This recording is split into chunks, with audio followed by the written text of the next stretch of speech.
Hello, welcome to Z Explains BG. I am Z. Today we're doing something a little different. We're going to be playing a 15-point match on Backgammon Heroes. This is a USBGF. I think this is the semifinals, I believe, of this Tournament of Champions I've been playing in. I guess this guy Craig, who I played actually a little bit online. I talked to him. He seems like a nice guy. I don't think I've met him in real life though. Like he's a very strong player. Like a lot of these strong players, I like. I played him online, but I don't play like a lot of national tournaments, so I haven't met these guys in real life. But I'm sort of familiar with their play from online, and he's quite a strong player. So, not gonna I'm gonna obviously try to play my best. But I talked a little last time about like adjusting versus weaker players you have a big edge over, and like maybe I have a small edge over him if I'm playing well, but I wouldn't be surprised if he outplays me. So I'm not gonna try to adjust at all. I'm just going to try to do what the computer would do to the best of my ability. I think he's like M Botla or something. I don't know what his username means, but it doesn't look like he's on here yet. Um, it's supposed to. Oh, it's just starting 4 minutes, so it should be pretty quick to get going. Um, yeah, I mean, I don't like adjusting. I talked a little last in a previous video where I was playing a significantly weaker player. I talked a little bit about when you should adjust and when you don't. But in general, I think you should just kind of do what you think is right. What you think the computer would do. I think people like sort of they adjust their play too much when playing a weaker player. You know, they think they have this big edge, so they should be able to like kind of make something happen by like I don't know, by passing takes, not doubling doubles, stuff like that. Maybe making crazy checker plays to complicate the game. And there's always like a little bit of that you should think about doing, but I think players like overdo it like way, way, way too much. It's always funny when like you make one of these adjustments because you think you can outplay your opponent by doing this stuff, and then you end up playing with a worse error rate than them because you adjusted. So I've seen that happen, and I've done that to myself a few times. But like I said, I guess this guy plays a very strong player, so I'm just gonna try to play my best, and I'm gonna try to take my time, not overlook stuff. Playing with a relatively slow time control, so we'll have time. I mean, I'm not going to try to play like super slowly or anything, but gonna take my time on the deciding whether to double. Try not to overlook possible checker plays. So yeah, we'll see how it goes. I just played a little warm up match, which I am going to put on. I am going to put it on YouTube also along with this one. So I played pretty well in the warm up match. It was just a little 5 pointer. So it's a nice little confidence boost. I do find it's good before an important match. You do. Oh, here he is. You do want to. You don't want to go into the match cold. You want to kind of. You want to play a game or two before playing the match. Okay, comp match.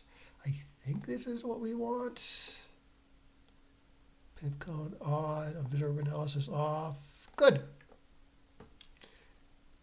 Oh crap! I'm not a premium player. I haven't paid for. We may have to switch to Galaxy, unfortunately. Can I chat with them?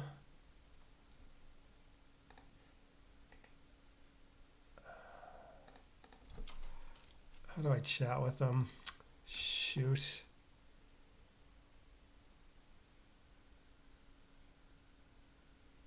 Reading.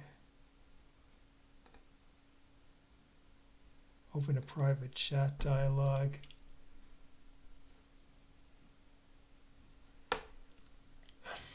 Yeah, we were planning on playing on tiers, and I've been sort of adjusting to this site, but I can't. Apparently, there's a match.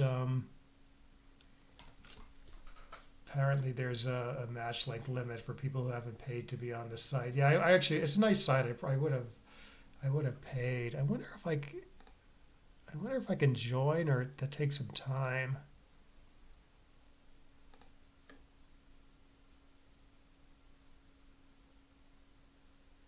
Huh.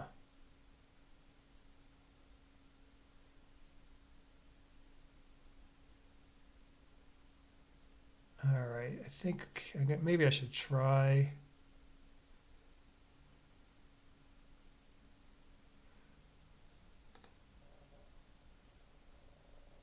If you don't see your account upgraded within 1 day, yeah, it doesn't. It looks like it doesn't. Looks like it doesn't do it automatically. Shoot.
Well, we might probably have to switch to Galaxy.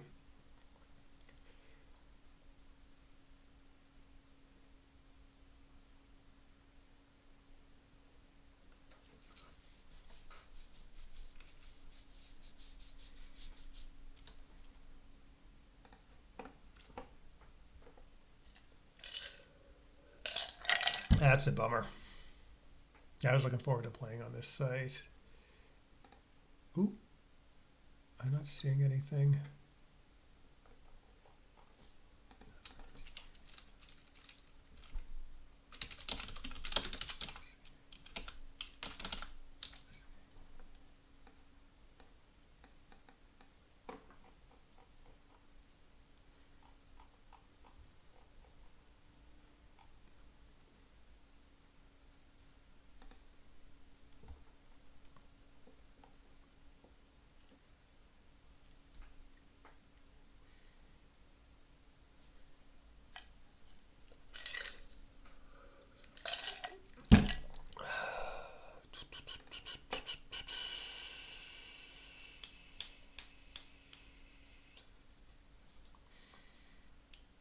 Nothing.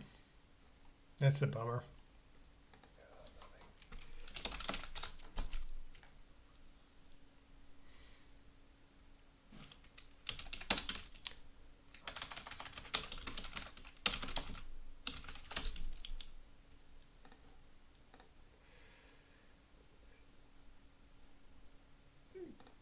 Okay.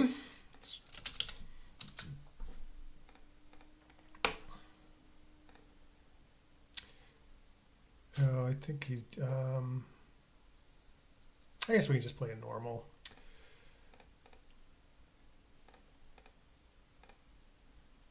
It's a little quicker than the type format we were going to play over there, but it's all right. There he goes. All right, good match to Craig. Whew, all right, 15 points. I gotta play a little bit quicker than I was expecting to, but it shouldn't be. I mean, 15 minutes should be plenty.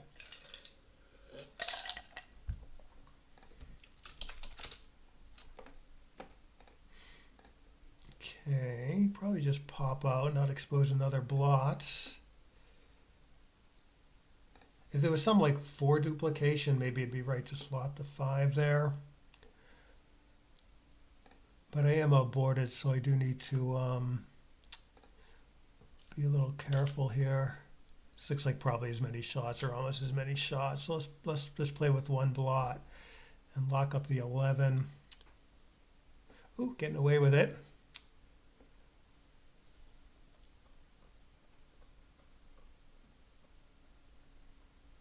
So 15 points. I'm not used to playing long matches, so we'll see how it goes. Play like almost like exclusively 5, 7, sometimes 9. All right, so he's up in the race. Only got my 5-point made basically. Maybe I need a little bit more to cube this. Take a little chance. 5, 3, 6, 2.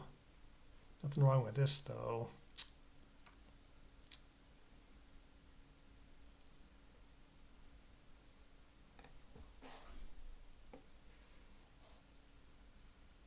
I wish I didn't have to switch sites like that.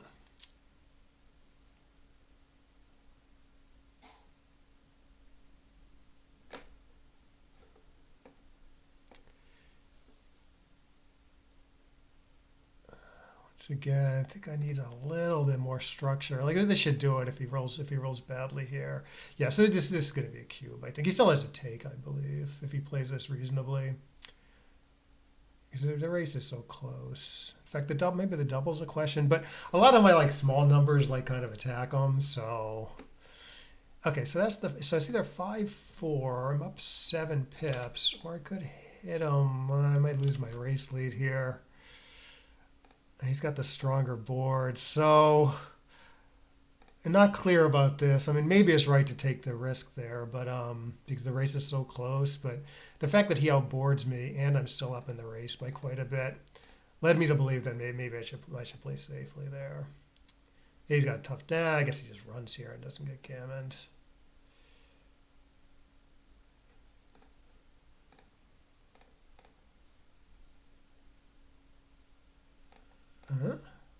Oh, fills in the 4-point nicely. Obviously, I'm foregoing a crossover or 2 there, but you want to sort of aim for this triangle shape.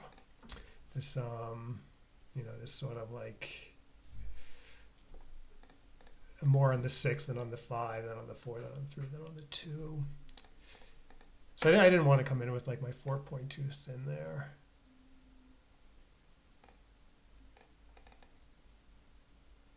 Okay. All right, likely it's going to be 2 zip.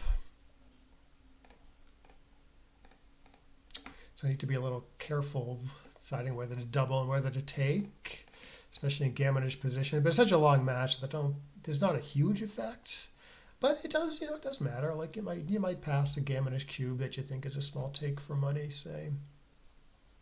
So especially when actually on the recubes, I think there tends to be like a bigger effect.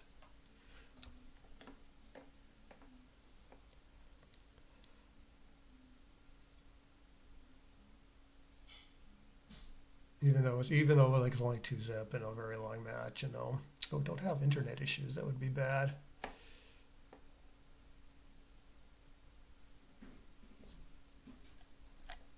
Usable.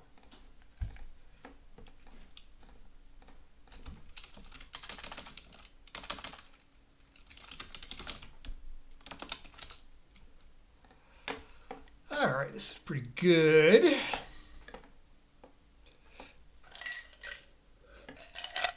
Pretty good. This is pretty good. And maybe I slightly want to be back on the 24. Could also slot the 7, but it looks a little ugly to slot with the last checker, So I like this. I mean, obviously, you want the spare on the 6 and not the 5, but I thought maybe it's a bigger factor being back on the 24 versus the 23. Maybe. Ooh, it's pretty. I mean, timing looks bad for like a 4-3 back game, but it's still going to cause him some issues. And if I get hit again, maybe I actually do end up playing a back game. That doesn't look like I'm getting hit.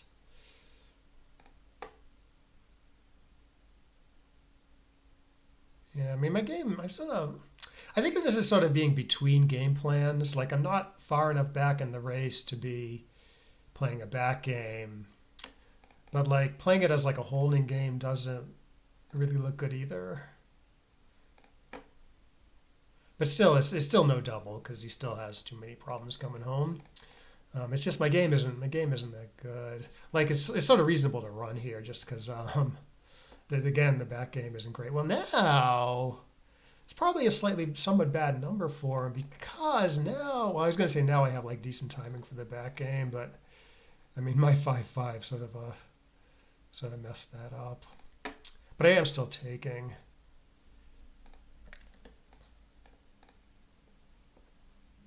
And yeah, maybe he's right not to cube. All right, I guess I can keep the anchor one more time. I would probably cube this if I was him. I guess I'm still taking, though. He said maybe he has just enough problems, even when I just playing a 3-point game. Maybe. If I crunch here, let's say we're like 2-2 here or something. That's sort of the argument for passing. Plus, I'm going to be pulled off this anchor in kind of an inconvenient manner a lot of the time.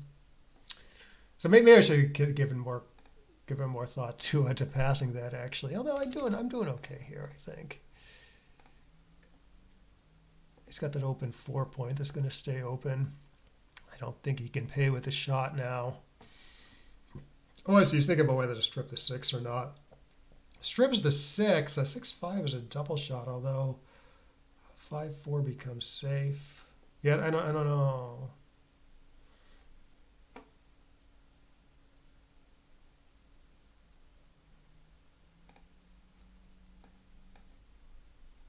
Can't split here. His board is too strong. This is almost a shot. He can play 5-2. Unless he wants to sort of bite the bullet now. Leave me 13 shots. Still don't think I can split against a 4-point board. Okay, still not a shot. I don't think I'm splitting with an ace here either. I think it gives him too many pick and pass numbers. Maybe if this point was stripped. Well, that seems like sort of a play to me. Because like somewhere like 6-1, 5-1, I'm getting extra shots. No, not 5-1. Yeah, that's the problem. A lot of the numbers are like 5-1, for instance. Gets to pick and pass with that, you know.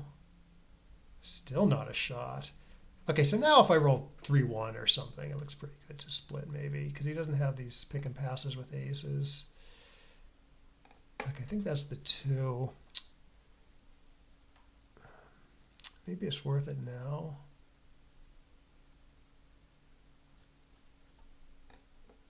It's got a bad like 5-4.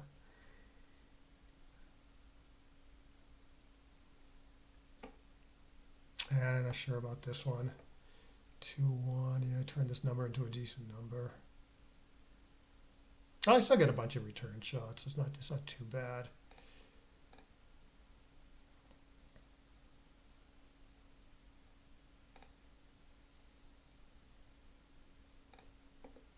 Ooh, 5. One more shot? Probably not. Crap. Maybe I can stay back up one more time. Small. This is a little too big, but I can still win. I can still win with a 4-point, 5-point board.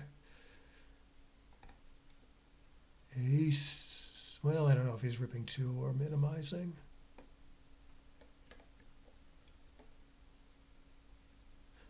I don't know how the second checker off helps him when he gets hit.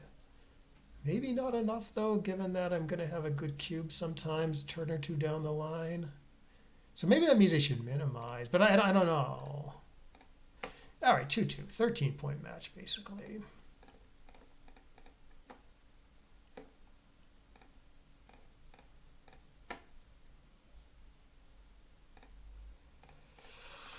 Okey-dokey, this match is going quickly. It's good.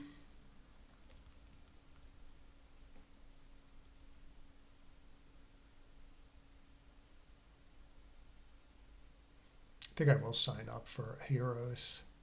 I do want to support the site because I do appreciate what the guy Terhey. I do appreciate what he's trying to do there.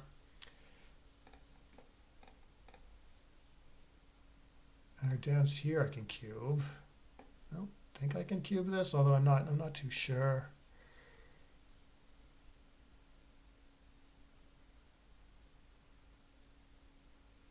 His position is so bad, you know.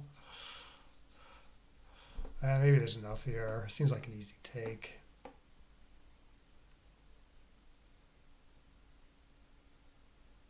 Oh, maybe I'm wrong. Seems to be thinking about it.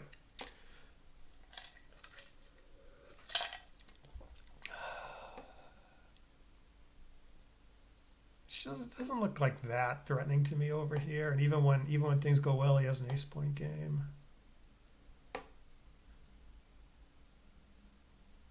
This is pretty gross on his side of the board. I might have found a different way to play the deuce, actually.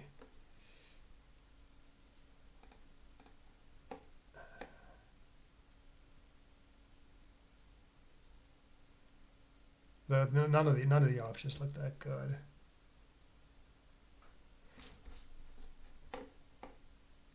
Oh, maybe I should have played. Maybe I should have played 6-4 because it duplicates threes.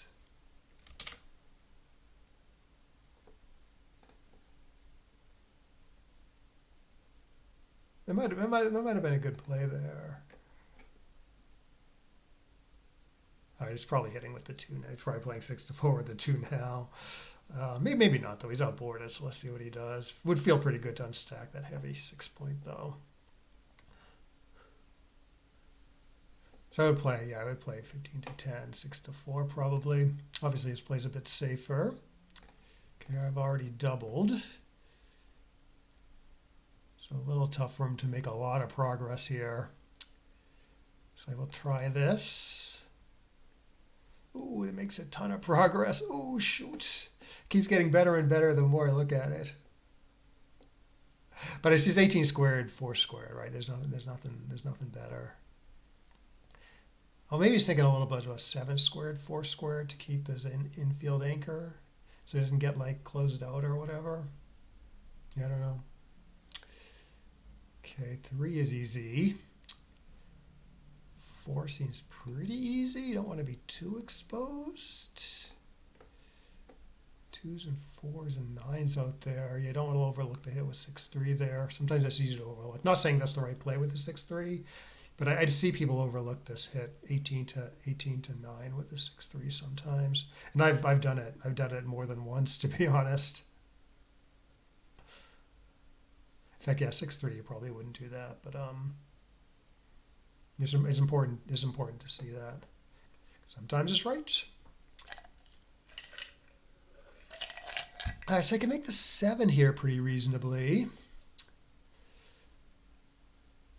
Let's see. So obviously it's a double shot, so he's looking for something safer. Oh, maybe he's just playing 11-1 because my board is so strong. Yeah, pretty reasonable.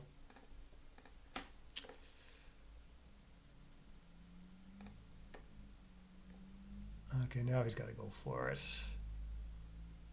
Seems like a plausible. Seems safe enough, and it's like a plausible forward game now.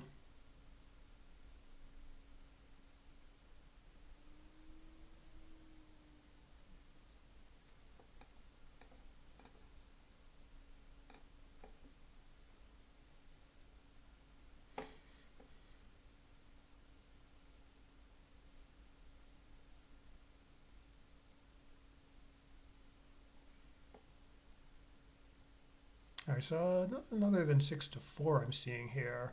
Maybe he's thinking about 8-6 because he's still a little bit in danger, but 6-4 isn't that risky. And it's certainly a great thing to unstack that heavy point. So I'm actually not sure. Maybe I should actually hit him here because it's much better for the gammon, and running all the way doesn't do that good for the win compared to hitting.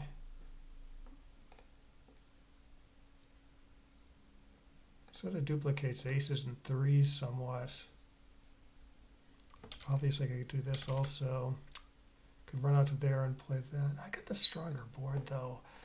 Yeah, I'm not too sure about this one, to say the least, but could work out, you know. It did work out. Aces, 7s. Oh, maybe it's like this to get good covers. 1, 2, 3, 4. Oh, I'd love to win 4 here. 1, 2, 3. Oh, this isn't great.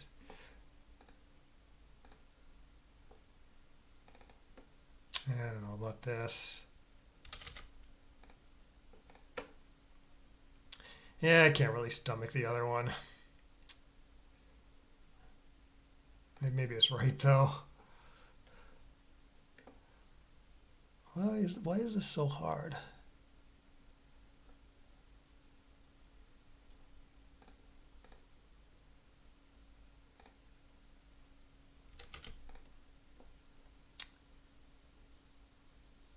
Might be this. Or this. Pretty close to home now. I don't know what I'm doing here. I don't know what I'm doing this match. Luckily, he's being very kind to me.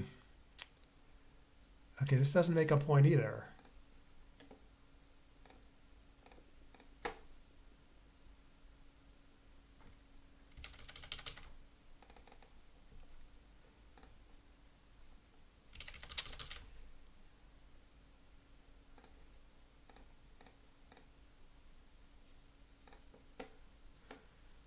Oh man.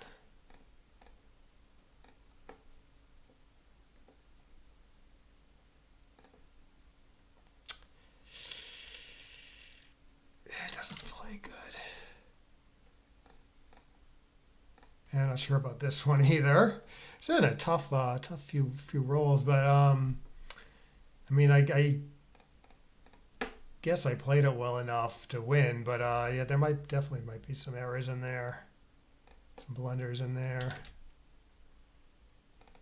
Just play super safe now.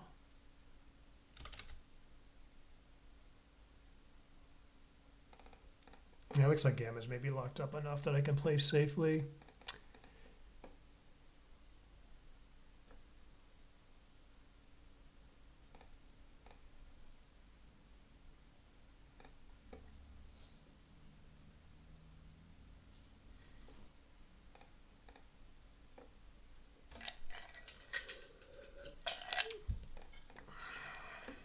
Hope I didn't overlook anything there, like a point making number.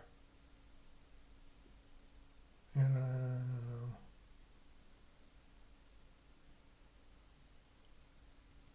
Okay, anyway, 6-2. So what is that? That's 9 away, 13 away. So now, you know, again, initial cube, non-gammonish positions, it's not a big deal. But if it start getting gammonish, you know, you need to be a lot more conservative at this score. Again, especially on recubes. So I burn a lot of time that game. I should play a little bit quicker.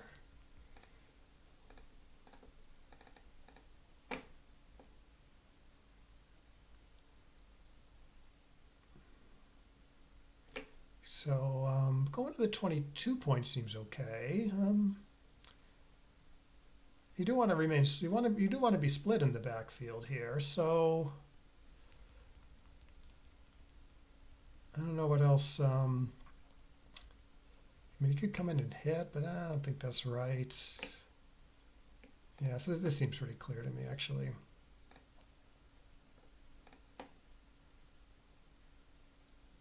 A lot of options here. This maybe does the most, though. Continue the blitz. Or maybe make the 7. Yeah, blitzing seems plausible. 2 on the roof. I don't know what this is. It's a pretty good position. I got 9 in the zone, 2 on the roof. He's got a blot on his ace. All right, let's give the problem to him. I suspect it's a take, though. Partly due to the score. And then I got to be very careful about taking a recube, especially when it's when he builds up some gammons.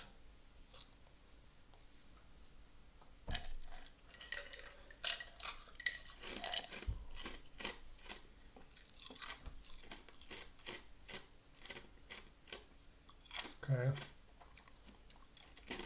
I don't know. Maybe direct to pass, but I'm a little unclear on what's going on there. Okay, glad I didn't split. All right, so now I'm 8 away. I can still use 8 points from a gammon on a 4 cube. I guess that maybe matters. Okay, this looks like it does the most, maybe. It's pretty safe. I mean, obviously 3 and 5 is a candidate also. Yeah, maybe this is good too. Well, due to the score, maybe I want to play a little conservatively. Get gammon less this way, you know, win fewer gammons this way also.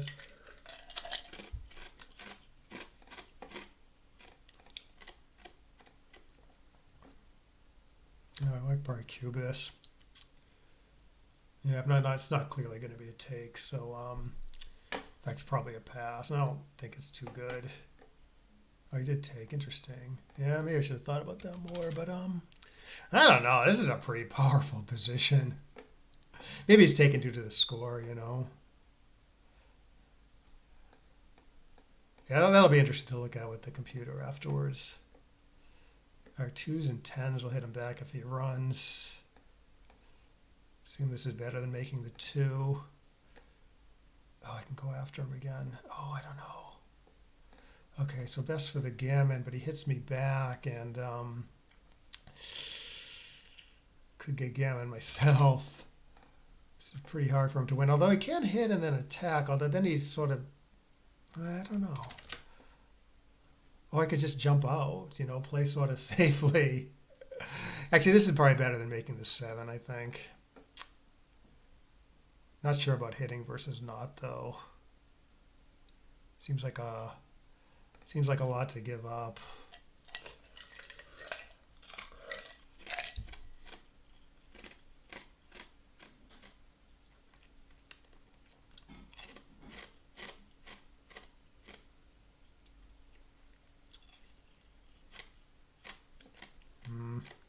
Yeah, it's not trivial to bring this home anymore.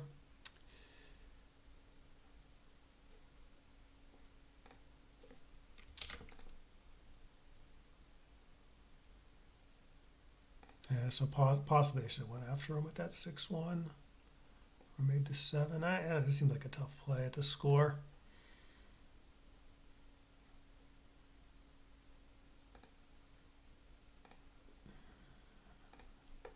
I didn't mind too much when he anchored because his board is going to be crunching. Like, it doesn't look like he has a good deep anchor game here.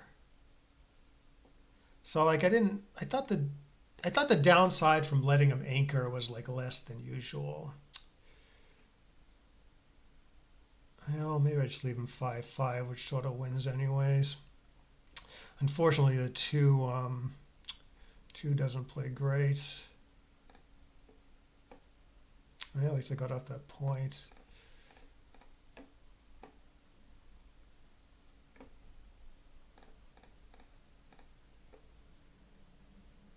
Oh, make it easy. Nice.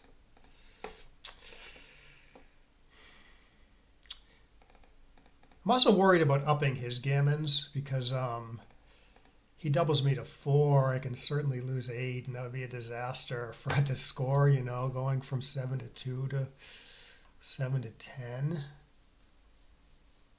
So that was part of my 6-1 play also.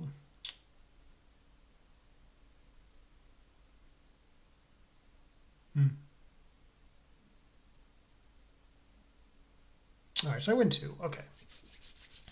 6 away, 13 away, fine. Figures.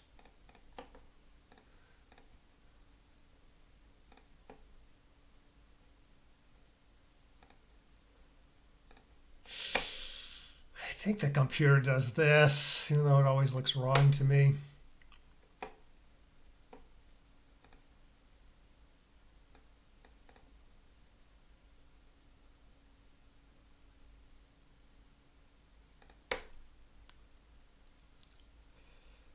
Okay. And he's going to forego the hit here and lock up the nice anchor. Yeah, pretty reasonable looking.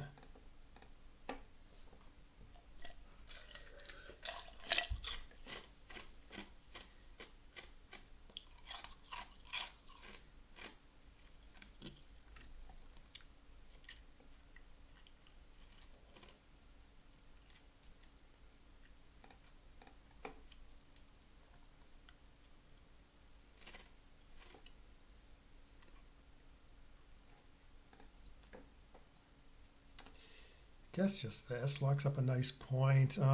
He's got to give up his anchor to hit me. was thinking about hitting with the 5 there, but maybe it's a bit too much to give up. What do you do? Make the 3 here. It's probably better than making the ace. Okay, it does a lot. Okay, guess he's just playing to the 18. Wouldn't mind a nice, like, just racing, holding game here at this score. We'd get to use the cube, you know, where we can't. If it's like a two-way gamonish position, it's going to be pretty hard to find a good cube at this score. Let's see how safe he wants to play. Yeah, this is okay.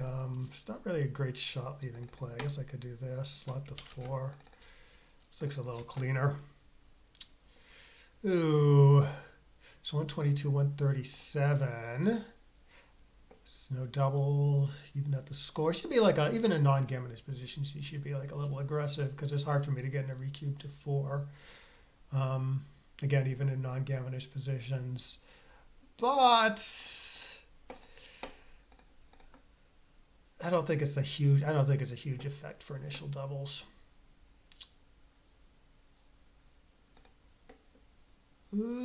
Whatever.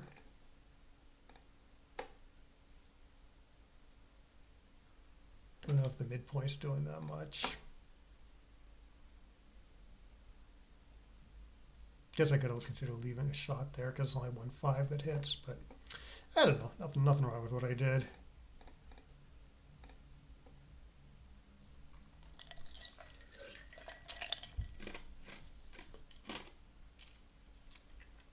Sorry, I know I should stop chewing ice. Bad streamer.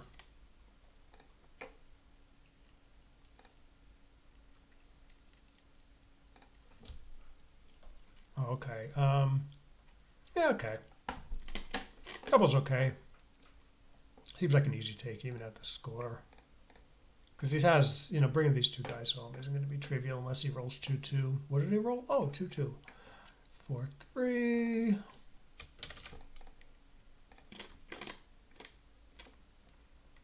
Okay, 6-2. I don't want to give him some hit options here, I guess. It's getting a little gross over here, though. And I probably would not have found a hit with this. Okay, must go. Must stay back. Got a couple blotters. Hopefully I roll tiny or 6-6. Racing's pretty hopeless. Let's see what he does. Rip 2, tempt me to stay. Ah, 9-4. Fine.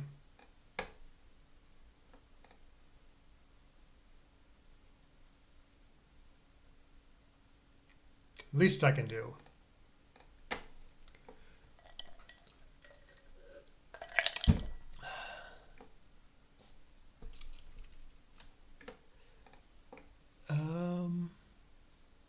What about making the 20 at this score?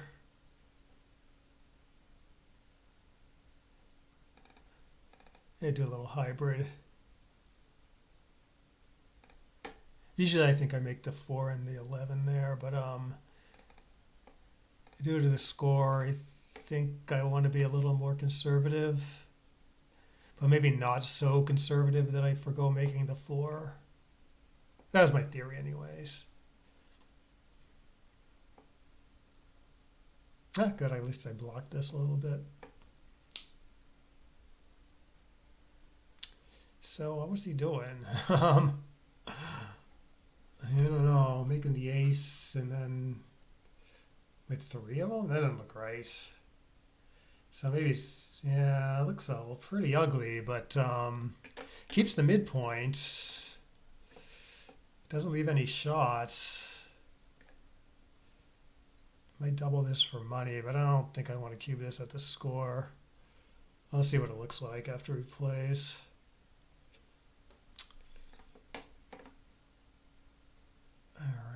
doing?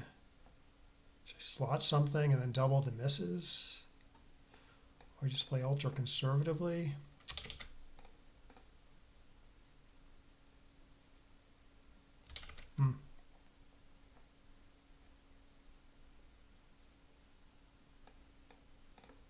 I guess this looks okay.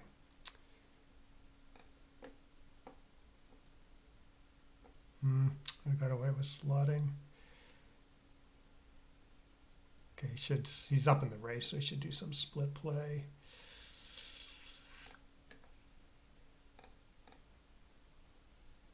Swing and a miss. Oh, the 6s and 1s were duplicated there, so they didn't have that many good hits.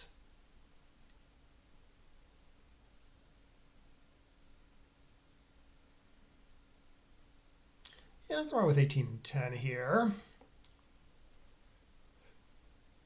Actually, he's thinking about 18 to 10. I was thinking make the 18 and then play 13 to 10. But he's up in the race so much that maybe playing to the 10 point with just this checker is good because it's more sort of a racing approach, you know. Oh no, that's even better. Yeah, I didn't see that.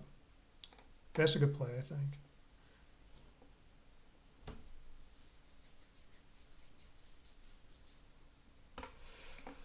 Okie dokie. Maybe I'm going for it here because nothing looks that good. Yeah, I can cube the dances. So probably am doing. He might cube me though. It's a little more conservative. Got 3s, 1s, and cover still. 3 6s. Anything else? Can't give up to 6. All right, let's play optimistically and take a cube if he wants to cube this.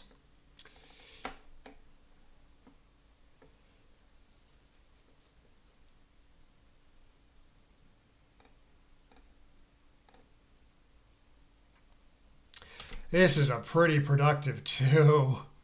Let's do this. Let's see, I'm 6 away. Yeah, it'd be weird to cube at the score, I think, when a lot of my wins are gammons.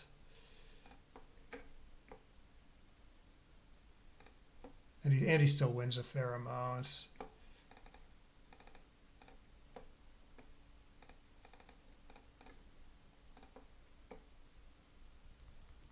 Four plays okay. 3-3 plays okay. 5-5 plays okay. 4-4 plays 1-2 badly. 3-3 plays okay.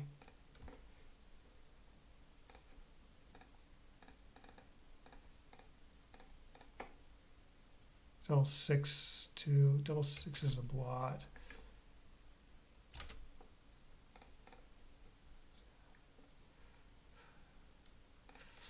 I think making the 7 is like a little too inflexible.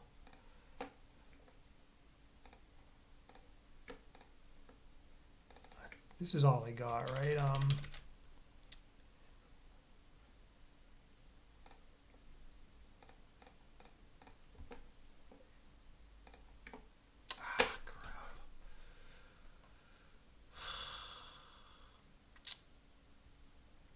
Just 2 extra shots for a safer position down the line. Okay, I guess.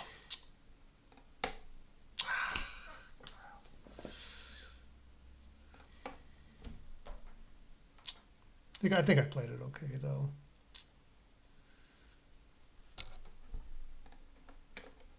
I think I played it as flexibly as I could. Very, very disappointing. Yeah, good price though. I can still win this sometimes, especially if he rolls 6-6, 4-2.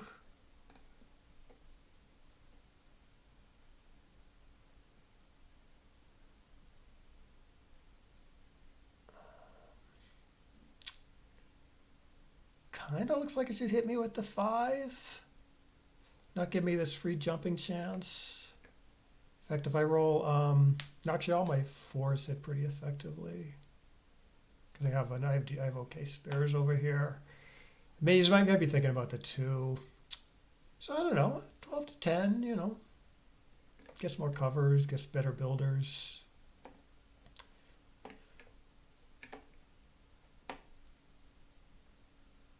Just us, I think that's what I would do. I think I'd play 12 to 10, 9 to 4 star.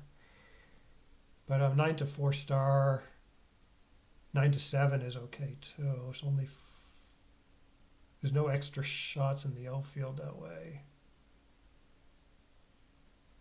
Just the building power is slightly worse. Yeah, I don't like this because you kind of need all your checkers to contain the guy, you know? So I'm pretty happy to see that, I think. The 6/6 is an okay follow-up. So the dead checker seems to sort of matter a lot.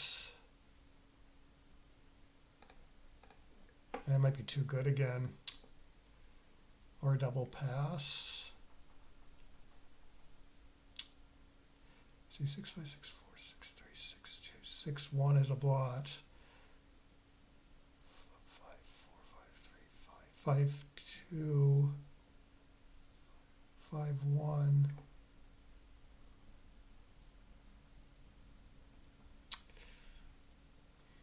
It's a little hard to win a gammon here. I don't know. I'm gonna double and see what happens. Maybe it's too good.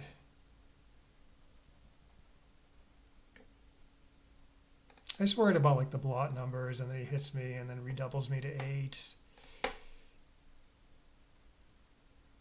And it's pretty remote though, so maybe I chickened out there.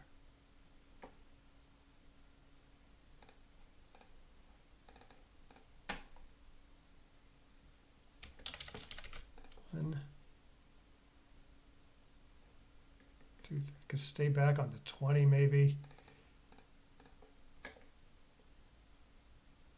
Good balance in the outfield. And another play would be could go to the 10 point and play 13 to 8. But I thought maybe I want the point. I thought the inner board point being locked up sort of matters a lot. Ew. He could cube this pretty reasonably at the score, I'd say. Believe I'm taking though, because it doesn't look that threatening. Like you probably wouldn't cube this for money.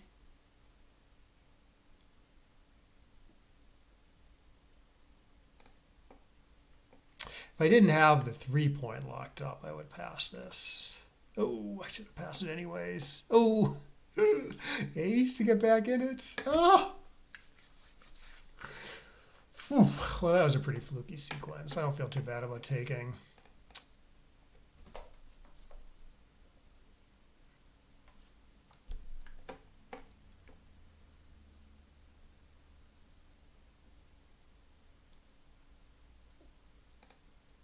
Okay. All right, it locks up the points. I don't really want to leave extra shots here, but I have to leave something. Well, maybe since I have to leave something, I should try playing this optimistically. Try to build up a little bit of an offense. Or I can make the 2 also.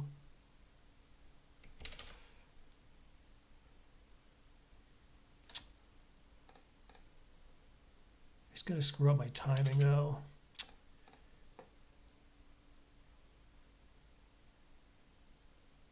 I don't want to leave extra shots. Yeah, not clear on this one at all. But I was worried hitting. I was worried about like I have such small counter prime chances, and like if he spends too much time up on the bar, I might screw up the timing for the ace point game. Not that a race to be good in any case.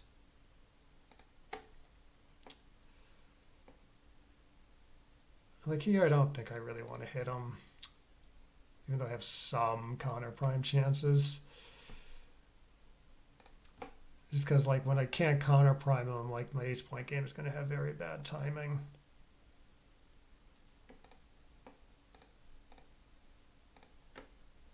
Hopefully he rolls big and opens up quick.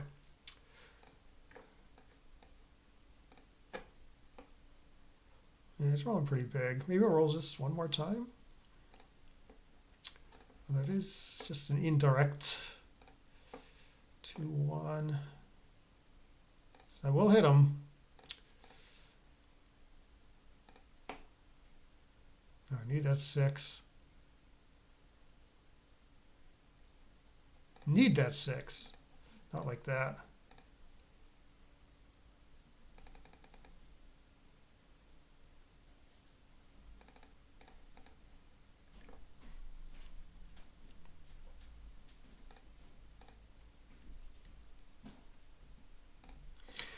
Should be able to make a 5-point board at some point this way. Well, made it for half a turn. Out. There we go. All right, well, I was going to say I could give him bad 3s by splitting off that point, but I can't. Oh, he got bad aces. Ah. In fact, if I split off the point, it would have given him like much better aces, because he gets a 2-1 there. All right, one more shot at him. Ace. Nice. I can stay back in case he rolls 5-1 here. Outfield coverage is bad though.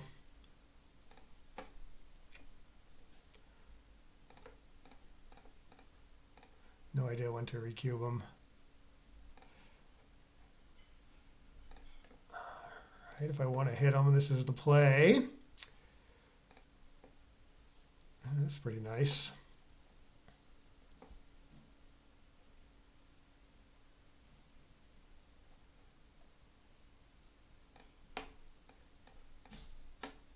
Yeah, well, at least I saved the gammon. Oh, boy.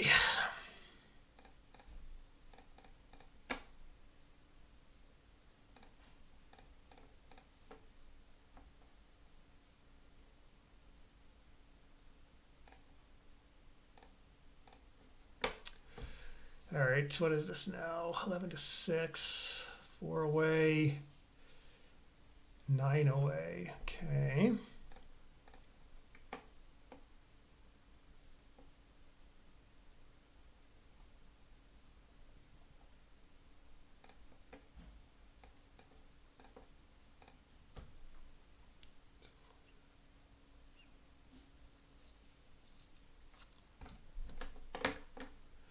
Okay, so 5-2. Well, this looks pretty reasonable. Could play 8 and 22. I'm up in the race though, so maybe I'll take a little bit of a running approach. All right, got plenty of time left now anyways. Take my time a little more. Okay, nice. You can cube this. I probably would not cube this, but yeah, it's not crazy to do the score. Like I'm still taking this probably.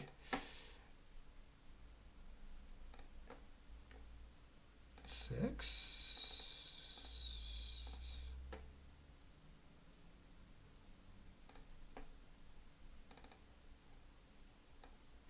Well, maybe this is the plan. It's not a good plan. If I get another guy sent back, I'm pretty dead, but it might be the only plan I got, really. Keep him up on the bar, roll a 6 at some point. Nah, it didn't work. 3. Crap. What if I'm supposed to do this? Don't gammon me. He's just so stuck back there, you know. Uh-oh.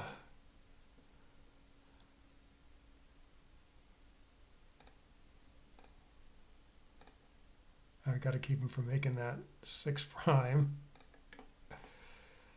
This sucks. I'm getting gammoned here. Oh, maybe not. 6s, 1s, 2s working. This looks pretty reasonable. Although maybe I want this to so I can make this with 6s next turn.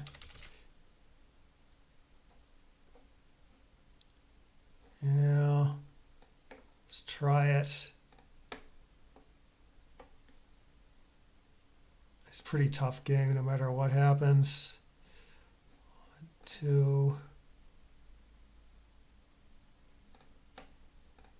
Oh, that worked out better than I thought it would. Thought I was going to have to like leave a blot for some reason.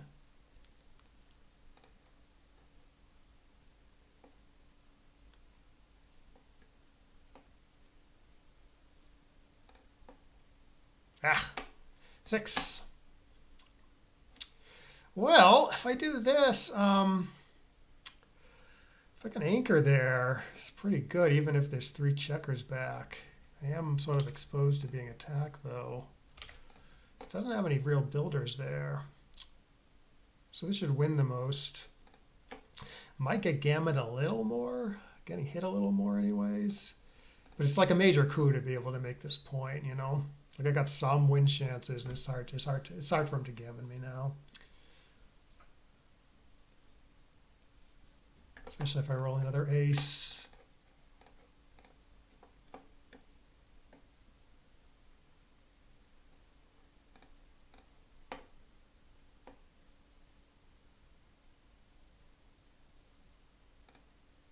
Ah, it's not good. Ace. Deuce. I rolled a deuce. I don't know, this or this. Somehow this turns into a race. I guess I want this distribution. Obviously, I only have 1 3 saved as opposed to the other way with 2 3s. Like I'm getting, yeah, like here, I think I regret my previous play. Because now I have to crack worse with 3s. But the long-term distribution looked better, so maybe my play was okay. Okay, he's making the ace, it looks like, weirdly.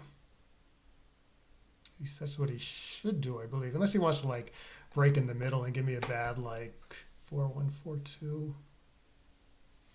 It seems reasonable. Locks up the board, got to give me a bad 5-1. Maybe we can win the race here. 6-4 is a little awkward. Maybe I could win the race here. 6-5. Oh, 6-5. Yeah. Well, this is still pretty hopeless, but leaving one guy back, it doesn't look any better, I think.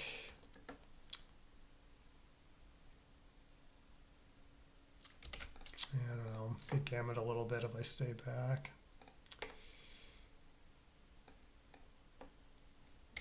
I can avoid the gap on the 5 this way.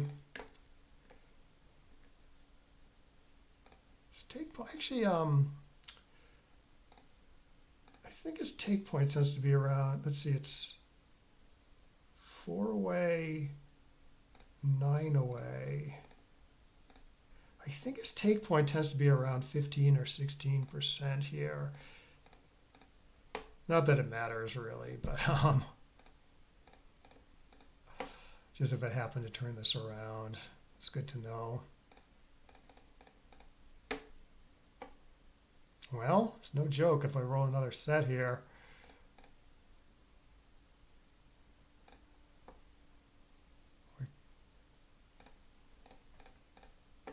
Yeah, no fun. Well, this is getting to be a more normal score. 4 away, 7 away.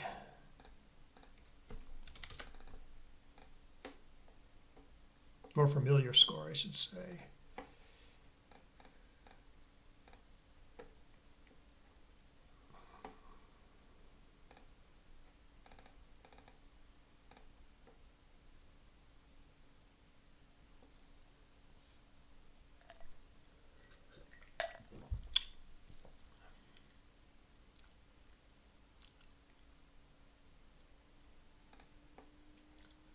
Nice.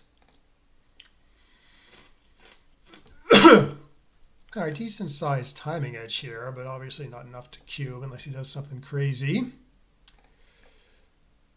Oh, I guess this.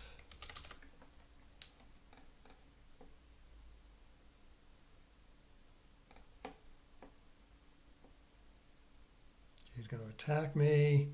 Don't think I can cube at this score because he looks like he still wins a lot and wins some gammons. So take away the blot here. I don't know. The one doesn't play that productively out there. A little worried about 2-5 and a little worried about getting attacked and getting that guy hit later. So it is a little cowardly, but I'm gonna try it. All right, now what?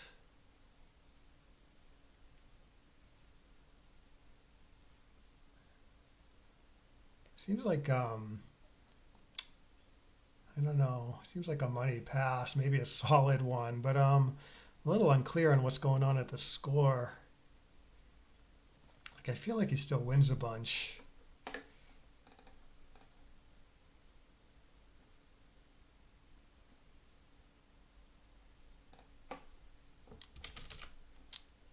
Don't want to leave too many blots, I think. Oh, 5-2, shoot. Well, at least I didn't cube. Unless he was passing, which I don't think he was. Yeah, I don't know if I'm losing here. This just seems a little optimistic on his part. Even at the score. You don't need much to cube at the score, but still. Good beaver for money, maybe.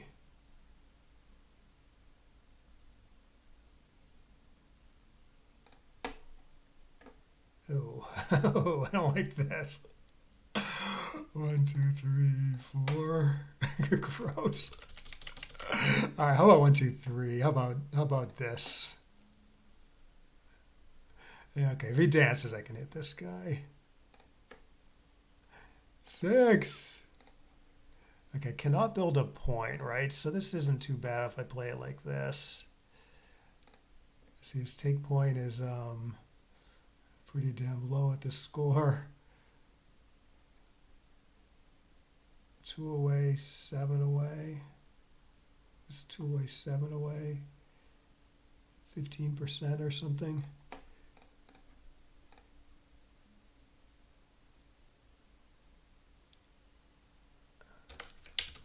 Save a 2 weirdly. 3.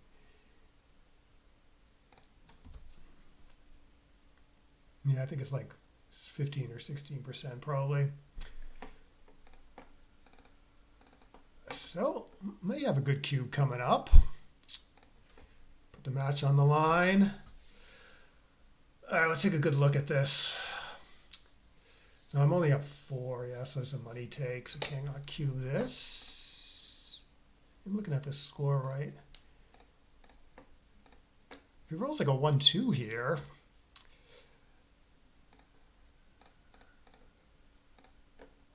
Okay, here he rolled his 1-2. Okay, so now he's a little bit more efficient than me. He's probably 2 or 3. He's probably 3 pips more efficient than me. So instead of an 8-pip race, it's a 5-pip race. So that's no double at the score. That's 8-pip, yeah. Okay, now maybe this is double. 10 pips now. Okay, so let's see. Let's see about the Keith count. So 10, 11, 12, 13, 14. No, sorry, 42, 46. I got 47 plus 6. 47 plus 6. I got 53 on the Keith count. He's got 52, 53, 54. Yeah, I'm up 1 on the Keith count, so it's some huge money pass. And his take point is like 15. Right, let me just make sure I have this take point right. So if he passes, we go to 13 to 8. So that's 2 away, 7 away. 2 away, 7 away. 2 away, 5 away is 75. 81, yeah, 15, 16%. Yeah, it's not clear he has it because it's such a big money pass. All right, let's put it on the line. If he wants to take her, I'm sort of indifferent about whether he takes or passes. So it's usually a good time to cube.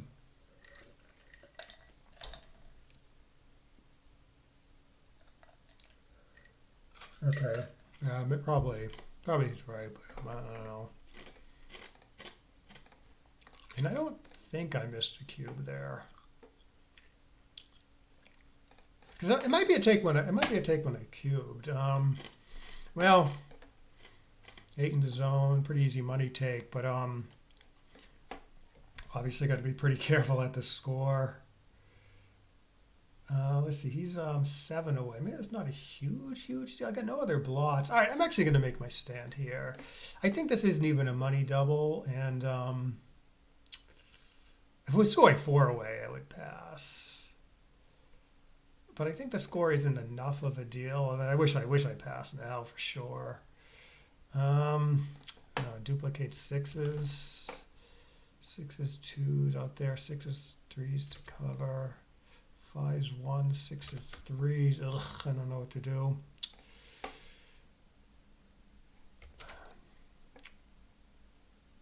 May survive most this way because of the 6 duplication. No, not clear on this one. Oh, he's going to cover here and hit off the 2. Shoot. Hit him. Yeah, distribution is gross here. I wonder if I should have passed that. But it seemed, I don't know. Seemed like a big money, no doubles, so sort of justify a take. Okay, probably want this. Some 2 duplication. Obviously this is a lot safer, but it's a bad position. Might be worth it for this awesome points.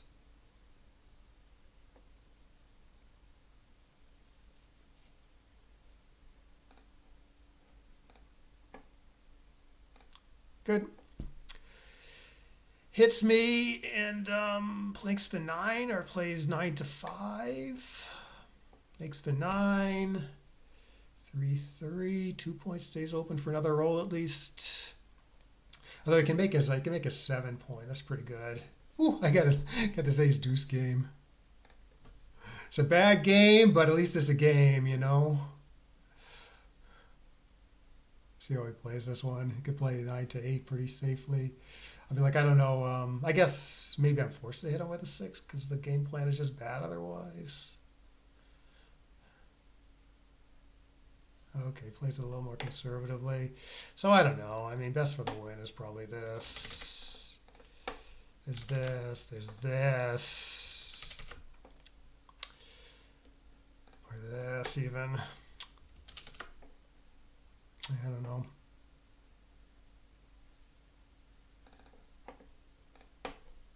Yeah. Well, maybe I dance for a while and somehow get timing for this.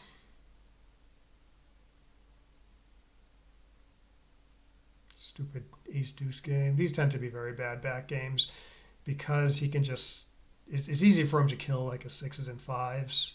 Like if he brought these 2 guys in to like a 7 point, now he doesn't have to play his 6s. So that means I usually have to play my numbers. I'm like, I have to crunch my home board before getting a shot. So I've been doing well, like not to come in here. So I probably would have kept the block on a little longer there. In case I enter. All right, I got like a reasonable game here all of a sudden. This is a little bit big for my taste, but not too bad. Ooh, 3s, 4s, and 5s. Oh, I got him. So this looks pretty good. I think I want the deep anchor in case he escapes, he gets to escape. All right, now I have the task of containing this guy, obviously. These are tough plays. This is a good control of this area. Good slot to 3, but I don't know. I don't want another guy. So, but all right, this is maybe flexible enough. 6-1.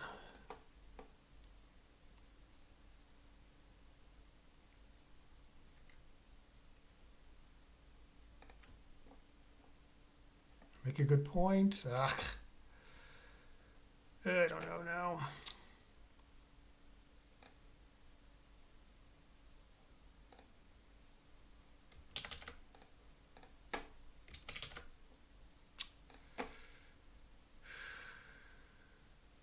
2-3 doesn't hit that effectively.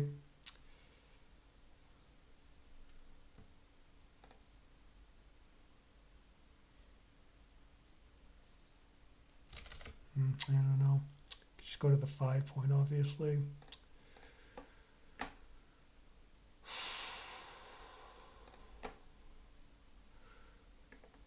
All right, I guess this is good.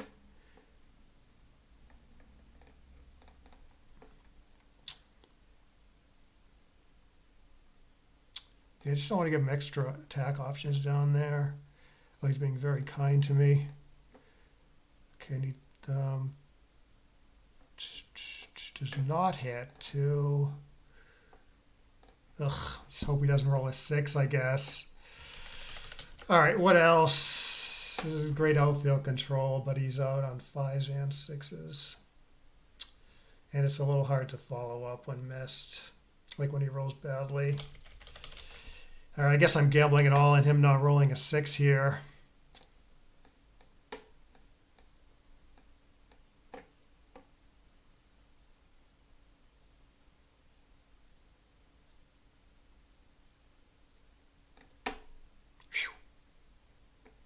No more 6-6.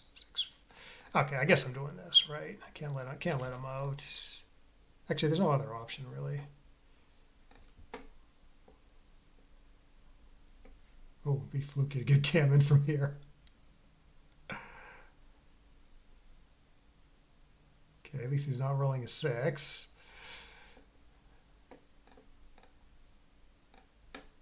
Ah, he got out. Oh, I could get. I'm getting Gammons a lot here. Ooh, I guess something to shoot at, anyways.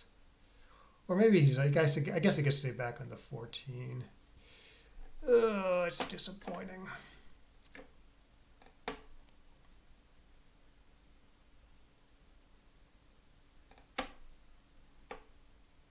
Probably saving it now, though.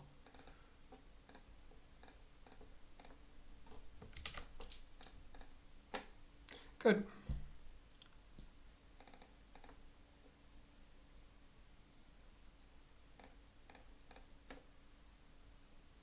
Okie dokie. 2 away, 5 away now. Oh, he's got a good start. Oops. Like, I don't actually think I should cube this. I feel like he's going to cube based on how he's been doubling aggressively. 2 away, 4 away. This is a very strong cube. Not very strong, but pretty strong. 13 to 5 is okay. Okay, he does something more dynamic, reasonable.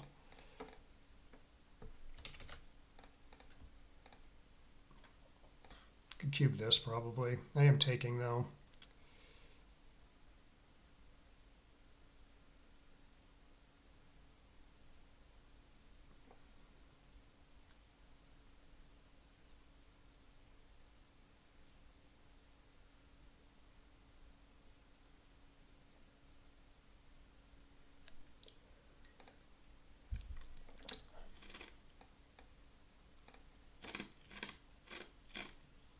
Definitely should cube this. I wonder if I can actually pass this.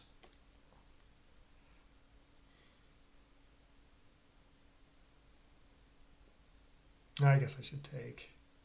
I think it's actually a pretty strong cube though.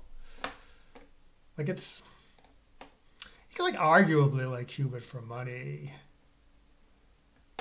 You know. Which is 2 away, 5 away. Seems like it should be a pretty solid cube. 2 away, 4 away now. This is a good cube. Oh, I'm gonna don't gammon me this game. This is gonna be harsh. Okay, 2. So either this 6, 4 is a little duplicated. Okay. Don't want to step up to the 21 because it's pretty convenient for him to attack me there.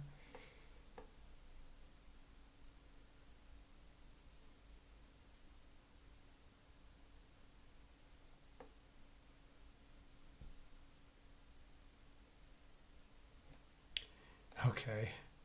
Gotta play. This is pure. This score is essentially pure gammon save. It's the same. It's essentially the same score as 208 108 Crawford.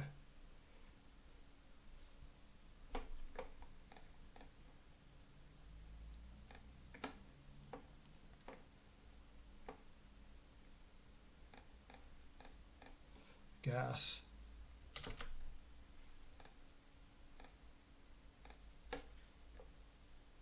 All right, 6-2 clears the mid nicely. Decent builders for the 4. 2-1. Oh, how badly do I? Oh, okay. It doesn't. I can't actually make my 6 point anyways, really. So I guess I just do the safe thing. Yeah, splitting is sort of suicidal. Oh, I should make his 4 point. Like I hit him with a 6. I'm getting gammoned a lot, so.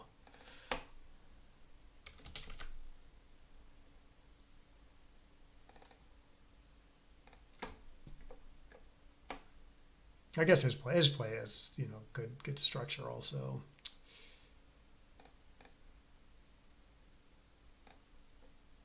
So, oh, okay. Well, I don't know what's going on here. Do I hit him here if I can? He should run because I can't really counter prime him. Oh, I see. But he's staying back, hoping to pick up a third checker. Yeah, no, that makes sense.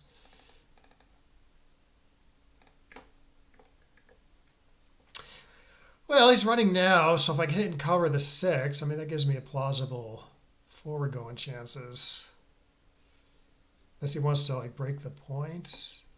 Okay, so I can hit him, but I can't make the 6, so. I mean, this is best for the win, but I guess I'm getting gammon more, and it's still pretty hard to win this. So at the score, I'm going to do something like this.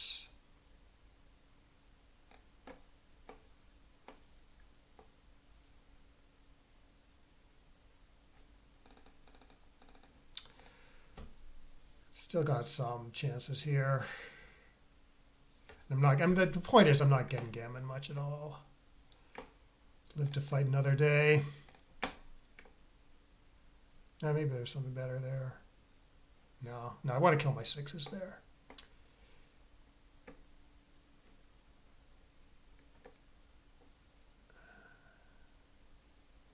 Okay. So this looks like a 5 point board, although this duplicates his 2s nicely. Maybe not getting hit anywhere is the thing, you know? It's a little unclear. Oh, he does hit me there. I think. Well, I don't know. Seems like it should win more gammons to hit, and then because my hitbacks aren't that good for me, because I got the 2 blots, maybe it doesn't do too badly for the win. Best for the win, obviously, is to bring the guy in and rip a guy. But maybe given the score, hitting wins and picks up enough extra gammons to justify it.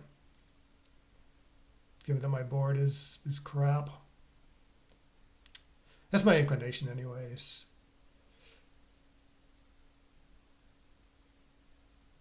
All right, I just get out of there. Okay, so let's see. So best for the win is this. Even when I get closed out, it's pretty hard to gammon me, and I could win from here. Maybe it's worth it. Even at the score. Three or 4 coming up.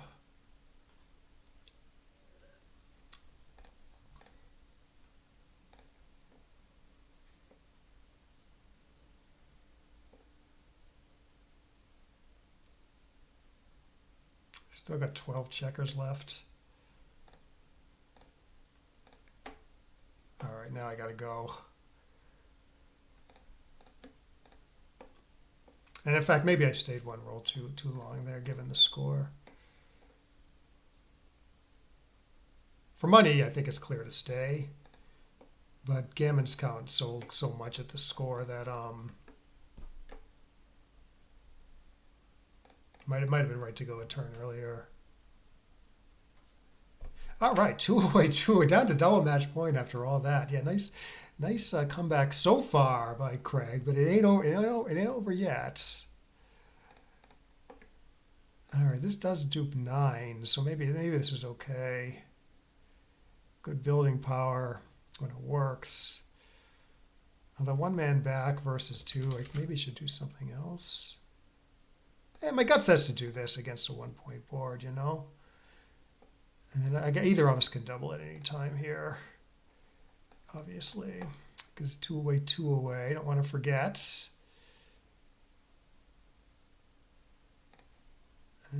Okay.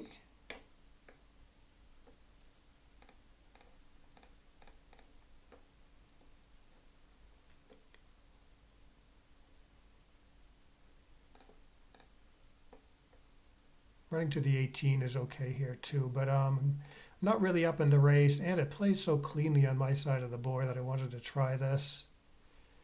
Okay, now run. Get missed. Okay. It's exciting.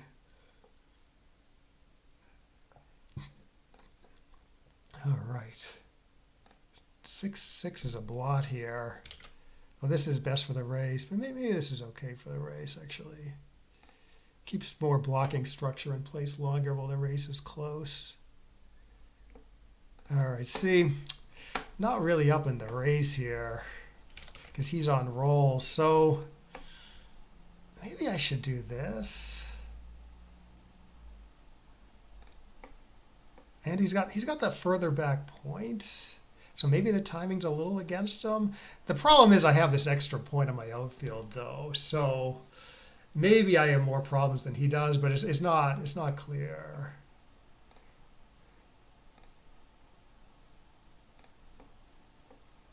Let's see if he runs now. Probably not.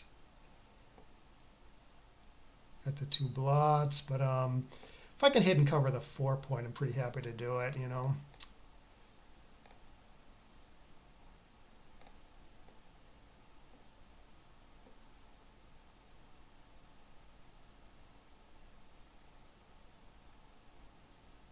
Now what?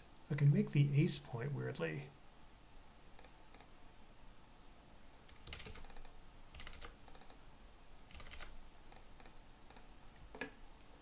Okay, he's crumbling. Okay, looks good. 6 me. Oh, 7. Oh, I don't know how to play it either. I wonder if I should play 13-6 for the race. Just hope not to get hit because his board is kind of bad. But I don't know. He's pretty happy to hit, I guess. Okay, say I did. Well, say I do this. Race isn't too bad. This is good for the race if I get missed and if I get hit, and I can make it a shot back at him.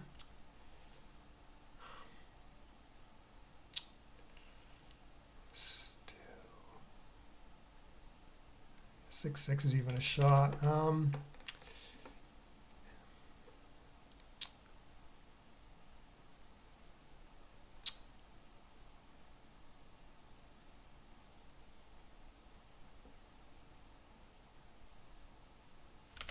Yeah, not clear.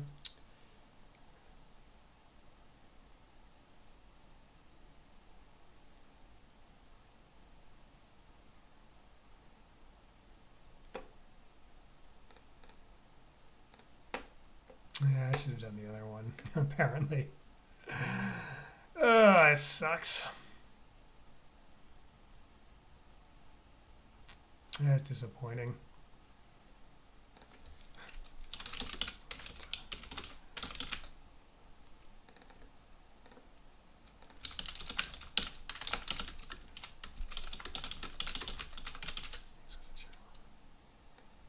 All right, maybe I can get lucky here. This is a great comeback by Craig.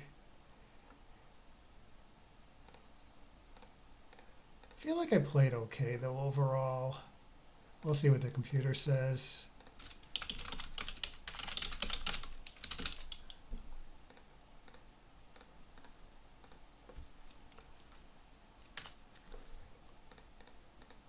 Could still win this? Ah.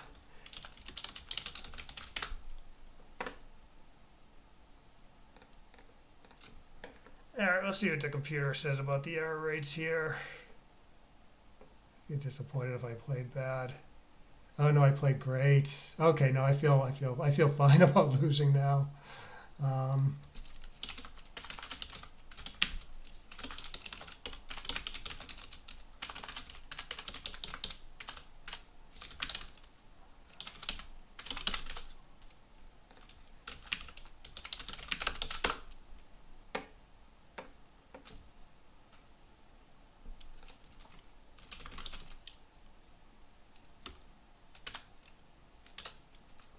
okay, so I am going to take a little quick break here, and then we can take a look at the XG analysis of these decisions. And I played about as good as I can. Sometimes I feel like if the match is close, it's like pretty disappointing because like if I just played like a little bit better, I could have won.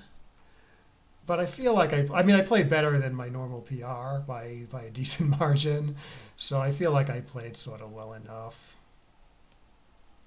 I'm still wondering about that 4-3 at the end there. If I got that one wrong, maybe that'll be disappointing. But the race is close enough there. Maybe I should play safe. Okay, yeah. So let me take a quick break. Actually, we can get the XG analysis going. Um,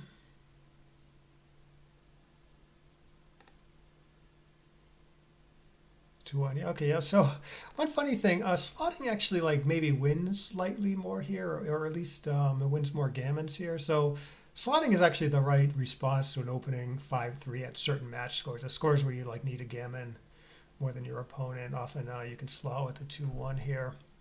It's an opening 5-3. Nothing else with this 6-3.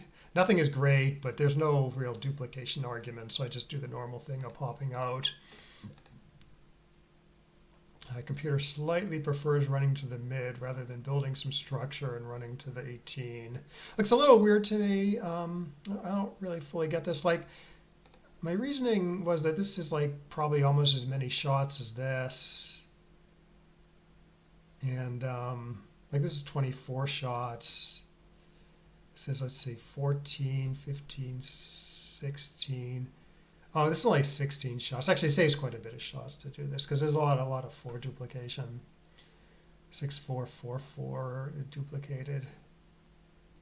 Yeah, and there's no like 6-5 that like hits from here or something. So actually, this saves a lot of shots. Yeah, I didn't think it was that many. 5-2. Okay, coming home nicely. 6-1. Okay, what do we do with the 3-2? Okay, okay. The computer is saying his best game plan is racing, so it starts moving the back man. Okay, and then my 6-4. Okay, he wants to play a little bit more dynamically with the 4-3. I can buy it. It's only a few shots. Probably more likely to get a cube in a turn or two if I play dynamically. 401. Okay, I do get like an okay cube, and although the computer doesn't quite like it, I guess it's a little hard to make progress. It's not though. I mean, I got some nice pointing numbers, and I'm up in. Oh no, I'm not really up in the race. That's the problem. I'm actually down 2 pips, but on roll. Okay, so this is a little optimistic apparently. I guess I can buy it given that I'm down 2 pips before the roll. Okay, hitting would be a solid blender here, even having cubed. Yeah, up 7 pips after the roll against the stronger board. Still got some blocking potential. Computer wants to play safe, which I did.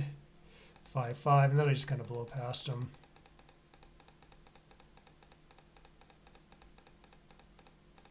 Fine. 3-3, good play. Okay, make the anchor. Okay, yeah. So at first I wanted to do this to keep the spare on the 6. But I thought the guy looked a little bit better back on the 24, even though the 8 point is stripped. Like it's a little bit exposed there to like 6-4, 4-4 maybe. Which are maybe bad numbers otherwise. No, 6-4 isn't too bad. At 4-4, I guess he's pretty happy to make that point if I'm there. And just like long-term coverage purposes, I'm down in the race, so I want to be like back pretty far back. So I thought a smaller concession is probably 6-5, and the computer agrees. It's funny that the computer doesn't mind slotting with the ace. It's a little weird to slot with like the last spare on your eight. But again, I'm down in the race so much that it thinks you're not paying too much to getting a fourth guy sent back. 5-1. Okay, now I try to actively contain this checker. It doesn't work. I get the double anchor game. I'm just kind of hanging back, waiting for my shots, building a board. He rolls kind of a bad 5-5 for him because it gives me like timing for the back game, and then I kind of mess up my timing by rolling 5-5 myself. And then he doesn't quite have a cube there, even though my timing's getting a little sketchy. Now my timing is really sketchy, and he pulls the trigger because I'm going to have to make some big concession next roll. He doesn't really have any blot numbers. Yeah, in fact, there might be it might just be 6-6. 5-1. Okay, so I keep the furthest back point because I'm way down in the race and I want as much contact as possible. And you could bust your board, but it's too big a concession on the home front. Like I do this, I still have like pretty good hitting chances. And when I hit, I usually win. I almost always win because I keep my board together. You do something like this, you hit and you're still probably going to lose, right? Because this 6 point's going to stay open. So it seems like giving up the board is the bigger concession to giving up the front anchor here. And then, of course, I don't want to be pointed on the next roll, so I vacate that point. Okay, yeah, I didn't really consider stopping on the 18, but probably not all ones hit effectively. Like 1-2 probably doesn't hit. And maybe it causes him some problems on like 6-5. So maybe that's worth a look, you know. I think in some scenarios a play like this could be correct. Here he just has like too many good hitting aces, but sometimes like a lot of the hitting aces are going to be compromising. Like 2-1 here, right? 2-1, you just make the 4 point. It's just there's not quite enough of them here to justify it. And so what you do, you gain on certain numbers like 6-5. Possibly that's it. But of course, you're losing out on like 6-1 and other aces.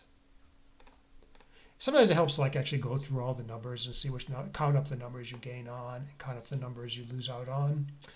And so the analysis is going to turn out to be simplistic because it depends on how much you gain and how much you lose out on. But it can give you like sort of a little bit of a baseline. Like say you only gain on like 2 numbers and like you lose out on like 11 numbers. Then obviously you're given pretty heavy odds and you probably want to play safe, you know.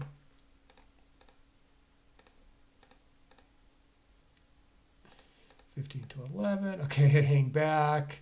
Yeah, and you can do kind of the same thing here. Like if I split, I could count up like how many like numbers I'm getting a double shot on as opposed to a single shot on versus how many times he's like gets to hit me safely and so on. But I knew like with this structure, it's usually not right to split because there's just like too many pick and pass numbers. He's got a 3-point board and he has 2 builders working.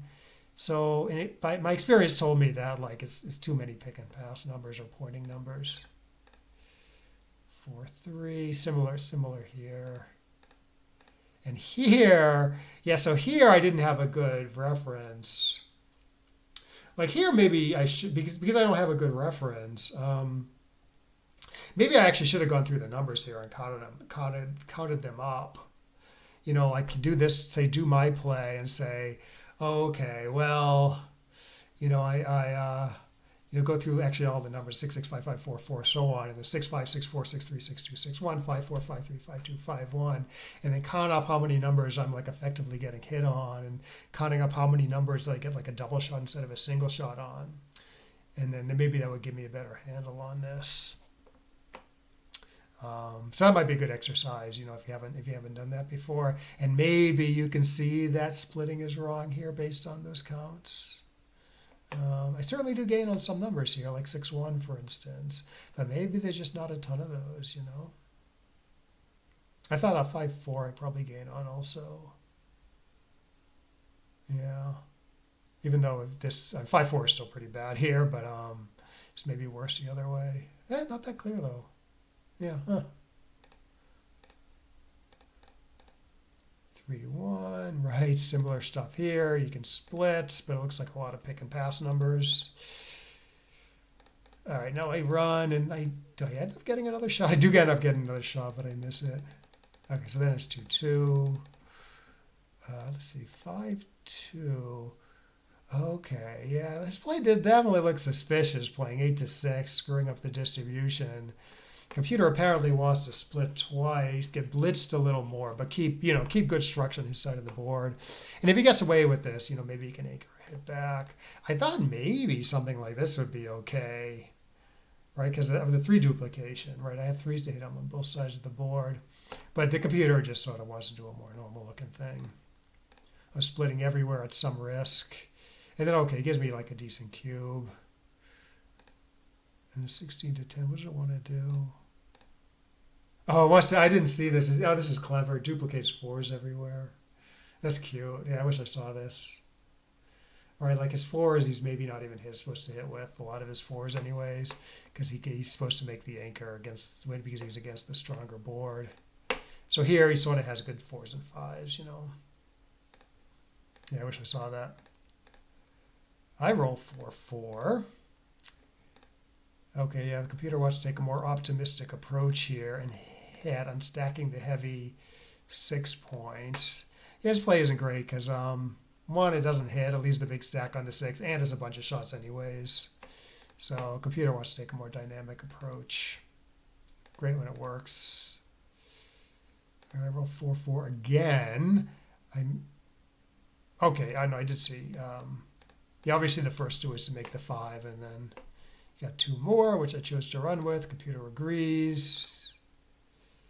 6-4. Oh, computer wants to really go after me.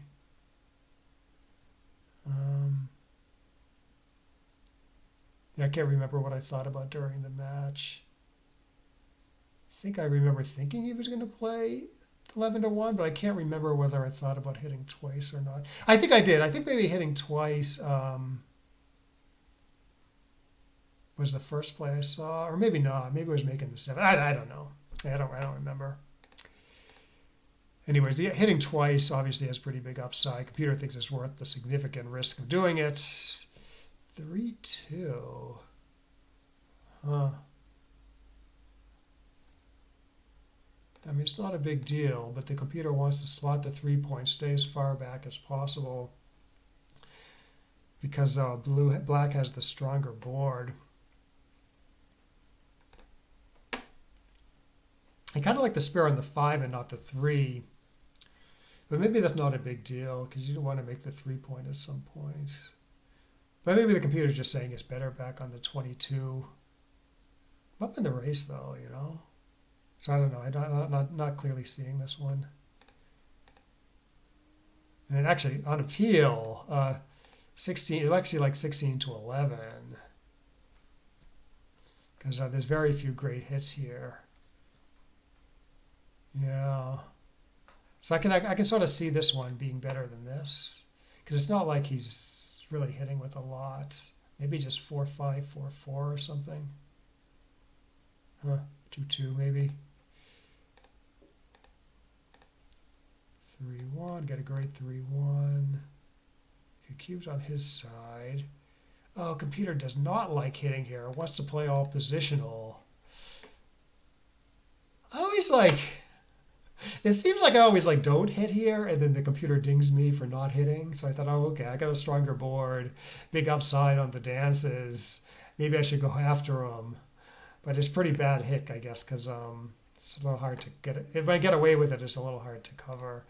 In fact, that's why the computer wants to, if it hits, it slightly wants to get a cover number for the ace and forgo jumping. Okay, interesting. Yeah, so I don't know how to analyze this. I mean, I sort of knew this one more, but I thought the gammons were worth it. Wait, what's going on here? Yeah, it's not really a score-based thing because the score is tied. Oh, it loses more. Okay. Yeah, so it wins slightly more. It wins a lot more gammons at a level where it might be worth losing more. But the problem is it loses a lot more gammons too. So that's the issue. His board's pretty good. If it wasn't for like the uptick in his gammons, it would be right or close. Anyways, I do get away with it. Oh, and this is the game where I just keep rolling like weirdly awkwardly. So like here, computer just sort of wants to shift, say it's like close enough to home, rather than sort of keep a pure front position. Plays completely, oh, no, yeah, completely safely for a turn, but really screws up the front position. But you know, it's safe. And saying black is close enough to home. You wouldn't do this if you had like a lot of work to do. Say like I owned my 18 point or something and I couldn't get off of it with this roll. You wouldn't screw up your position, but because it's just trying to scramble home at this point, it likes to play like this. And it comes up later also. That comes up here. Right now I'm even closer to home. So making like a closed board like isn't that important since I'm just trying to scramble home, right? So I can afford just to play safely. 2-2. I keep rolling awkwardly. And the computer doesn't mind this too much, but the open 5 and 6 points could be problems. Here I still have 3 builders for the 3, so I went with this. And it gets the let's see, what did I do? 16 to 14, 8 to 2, yeah. 6-2, okay, I get to pick and pass nicely. 5-1, yeah, here I'm like, I thought about doing something like this, but I thought he anchors on the 3, and he's going to cause me a bunch of problems anyways, so I might as well hit him. I mean, his 3s are probably better for him here, but he doesn't roll a 3, which happens over 2/3 of the time. You know, obviously I'm much better off having done this. So it's worth it. 6-5, and then I come home. Here there's yeah, here I'm just thinking to play safely as possible because I'm thinking the gammon is just locked up if I don't get hits. If say these guys were in his inner board, you'd take more chances here. And then like similar stuff here, you know. Now the risk is very slight because he's probably going to enter next roll anyway, but still don't want to do this and leave, he dances, I have a bunch of blot numbers, you know, all doubles except for double ones. And again, if more of his checkers were home, you take more of a chance there. But anyways, I do bring home the gammon, 6-2. Yeah, the 3-2. Yeah, book play is, you know, because he's only against a 1 point board. You want the 4 points slotted as opposed to the 1 point slotted. So the computer always thinks it's worth the extra risk to do to keep the better points slotted.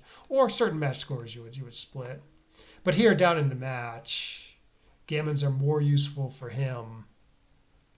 So it wants to play more gammonish play.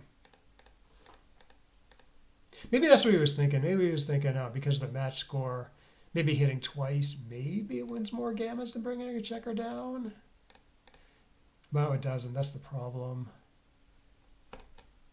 Yeah, computer thinks this plays best for the gammon over this. You know, this hits twice because it wants to make the better structure next turn.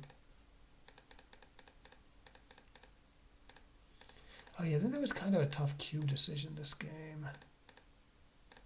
Okay, yeah, probably a pass. I probably would have taken this, given the score, but the checker on the ace I think matters a ton here. So good pass by Craig. Like you put that on the 8 point or something, and it becomes like a pretty big take, I would guess. But maybe I still have a double.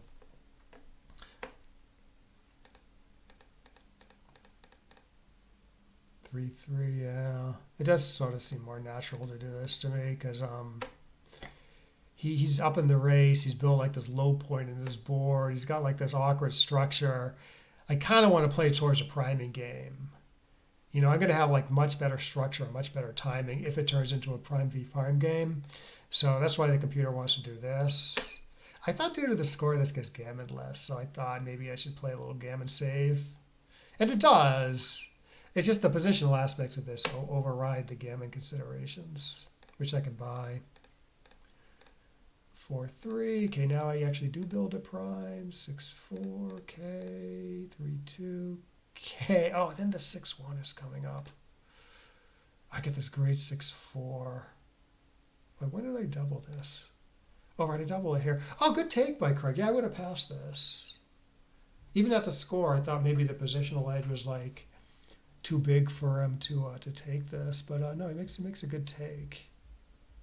I mean, I'm sure it's score based, right? I mean, he wins 7% gammons here, which means a lot of those are going to be at the 4 level because he gets to double me so aggressively to 4 after taking. So he's like a decent chance to win 8 here after taking. So I think this is like a pass at 0-0, but apparently a pretty big take at this score.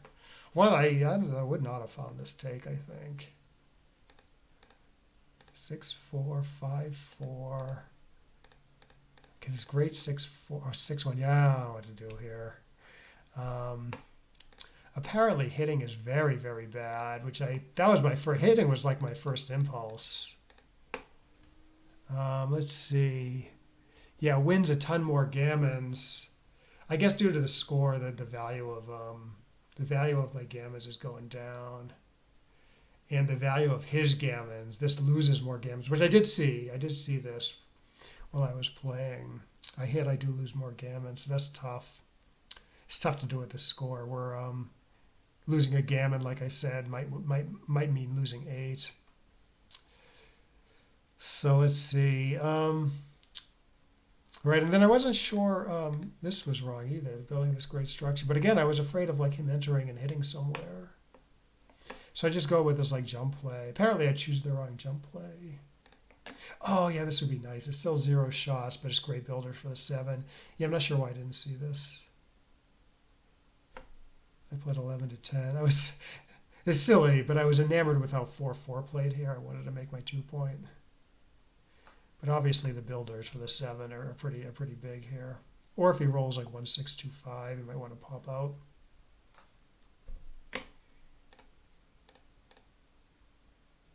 Actually, how does 4-4 play after the computers play? Yeah, not that 4. Yeah, 4-4 makes the 6 prime here. So if I was just thinking about 4-4, I should have found the computers play. Okay, he rolls 2-6. Okay, makes a good play to 2, not popping out into this triple shot here. Oh, that's quite close. 2-1. I mostly just want to clean things up here, not get hit in the outfield. He gets to anchor. 13-12, 13-8. Okay, so this leaves 5-5, which is sort of good for him anyways. Oh yeah, 5-5 kind of wins for him anyways. So wait, what did my play do? I thought my play left. No, my play doesn't leave anything. But it's less flexible, right? I have less chance to make. I have less chance to maybe make a good save play next turn. If I do this, in fact, 6-5 is bad. Versus if I do the computers play, 6-5 is fine here, and it's just generally more flexible not to have the 2 checkers on the same point. Yes, this is a little sloppy. I should have seen that like paying off the 5-5 isn't a big deal. Right, because he's going to win anyways. He's up in the race, so he's going to win anyways if he rolls 5-5. Now, it's worse here, because he could gammon me, but he also doesn't get to use the cube. So it's not a huge swing on 5-5, I should say. Whereas all the other numbers that he can roll, I'm better off with the more flexible play. So it's kind of like this play is getting 35-1 odds, because the non-5-5 numbers have happened 35 times more often than a 5-5 does, and I'm not paying that big to the 5-5, I should make the flexible play. Anyways, I do get to play flexibly eventually. 2-1. Okay, yeah, now I get the picture that it's not so bad to pay off the 5-5. Even though I guess I could have done this, kept more flexible on the infield. But no, 6-5. 6-5 hits here. That's why I didn't do this. 6-5 and 5-5 are now good.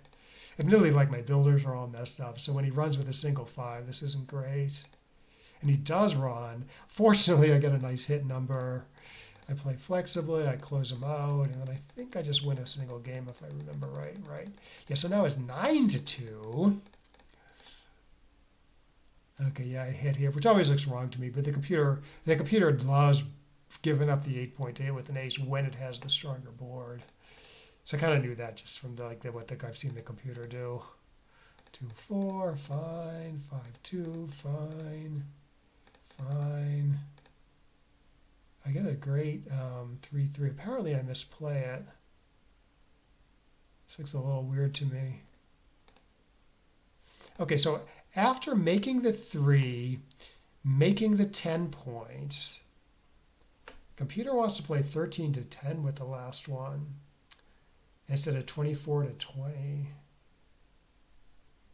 That seems weird to me. Wants to do this. Yeah, I get that. I mean, one benefit is if he dances or something, I get to shoot at the guy on the 21 point. It's a little more flexible. Well, it's generally more flexible, I guess, having a checker here and a checker here than having the 13-point made. But of course, he's happy to hit with ones. Maybe he's not hitting with a lot of sixes though. Because he's hitting with he doesn't hit with 1-6, 2-6. Well, 2-6 is not a ton of options anyway, so he probably is hitting. Same with 4-6. It's pretty dangerous, but not a lot of good options anyways. So my play, my play is, I guess his sixes play even better for him because he gets to play 13-7 fairly safely. 1-6 he's still popping out. But I kind of like having the guy on the 20 to spring him. Yeah, I don't know. This is above my pay grade. I mean, I wonder how many people are doing this. Yeah, let me know in the comments if this seems like a strong candidate to you, because this wasn't really on my radar screen. I would probably do this before that. This actually does look pretty decent. In fact, it is better than my play. Yes, maybe I should have done this, but I don't know. I was sort of enamored with getting this guy sprung. Okay, I do get to spring that guy. 10-4, right. Again, it doesn't mind leaving a shot in the outfield because it's not really getting hit with much here. Maybe just 3-3, possibly 3-5 also. But he's certainly not hitting with like a 2-1. I guess it's too dangerous. So I don't know. My play looks okay though. It's just going to be a little hard to make the 4-point now. Whereas it's easy after the computer's play, easier.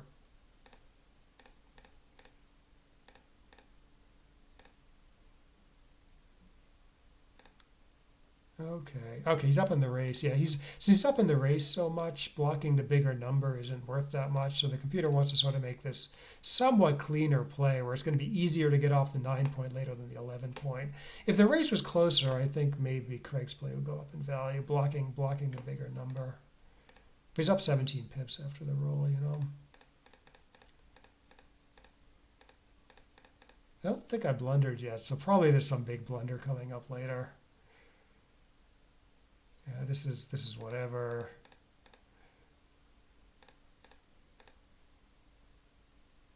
This is whatever. 8-1 keeps. Yeah, this doesn't seem like a big deal.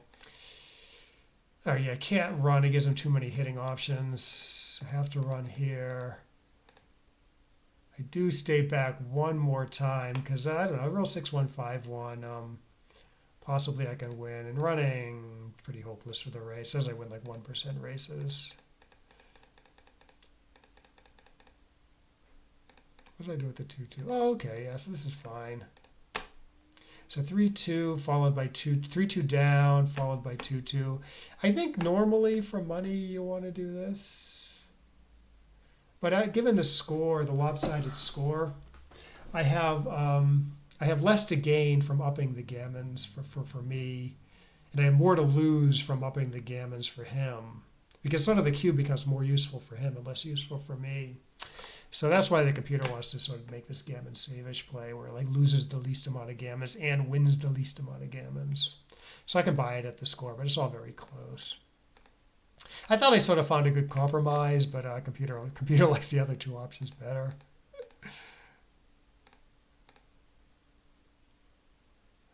4-2. Okay, so I'm aiming for a priming game now. 3-3. Probably cube this at most match scores, but I was deterred by the gammonish nature of it, and two, due to the score.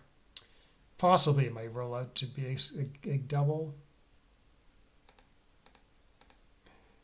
Okay, slotting okay here. No, it doesn't quite like slotting here. So I didn't slot. Oh, it doesn't like it by a lot. I thought maybe I could do this in the double next turn if I got missed, but apparently the computer doesn't like it. It's too risky against the stronger board, where you have like reasonably clean looking stuff. Reasonably.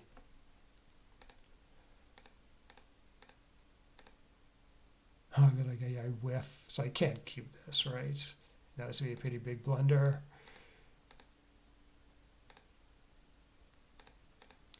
Oh, and then I got that 5-3, and I'm like, everything is a shot. I guess I should hit him to get some upside, but even though I knew it, like he was probably cubing me, but I'm not really losing, so not clearly losing anyway. So got to take it.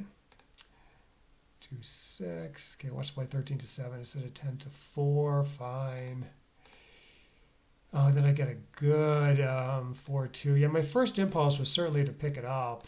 5-3, but I thought 13-11 is so productive because it gets this direct cover for the 6 point, for the 5 point. I mean, with sixes. So yeah, it's just barely worth it according to the computer.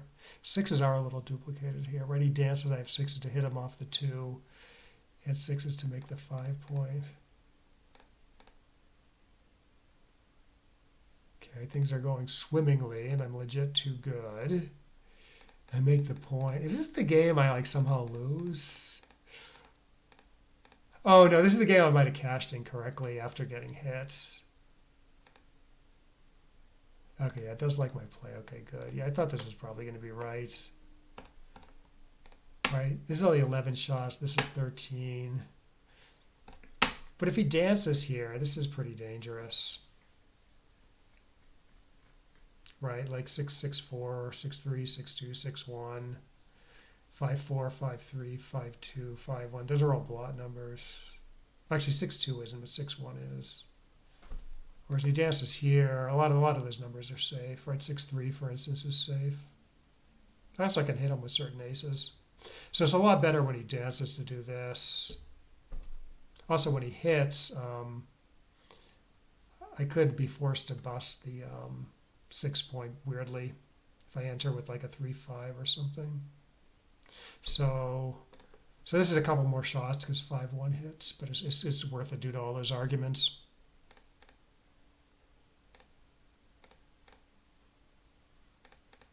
So I got hit. He's desperately trying to contain. Yeah, this wasn't as bad as I thought it would be. I thought his play was going to be a blunder here, actually. Right, hitting and then picking up. Like, how do you contain the checker after doing this? It's much, much harder versus doing this, you know. I guess the problem with my play or the computer's play is it gets gammoned a lot more. I guess that's what Craig was thinking about. He's worried about getting gammoned. Can play 20-18 though. You know, a little bit less exposed to being gammoned. Anyways, so computer thinks the extra wins are worth it though.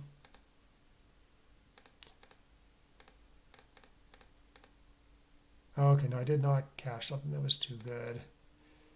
Yeah, I started going through the numbers here, and I noticed all sevens left direct shots here,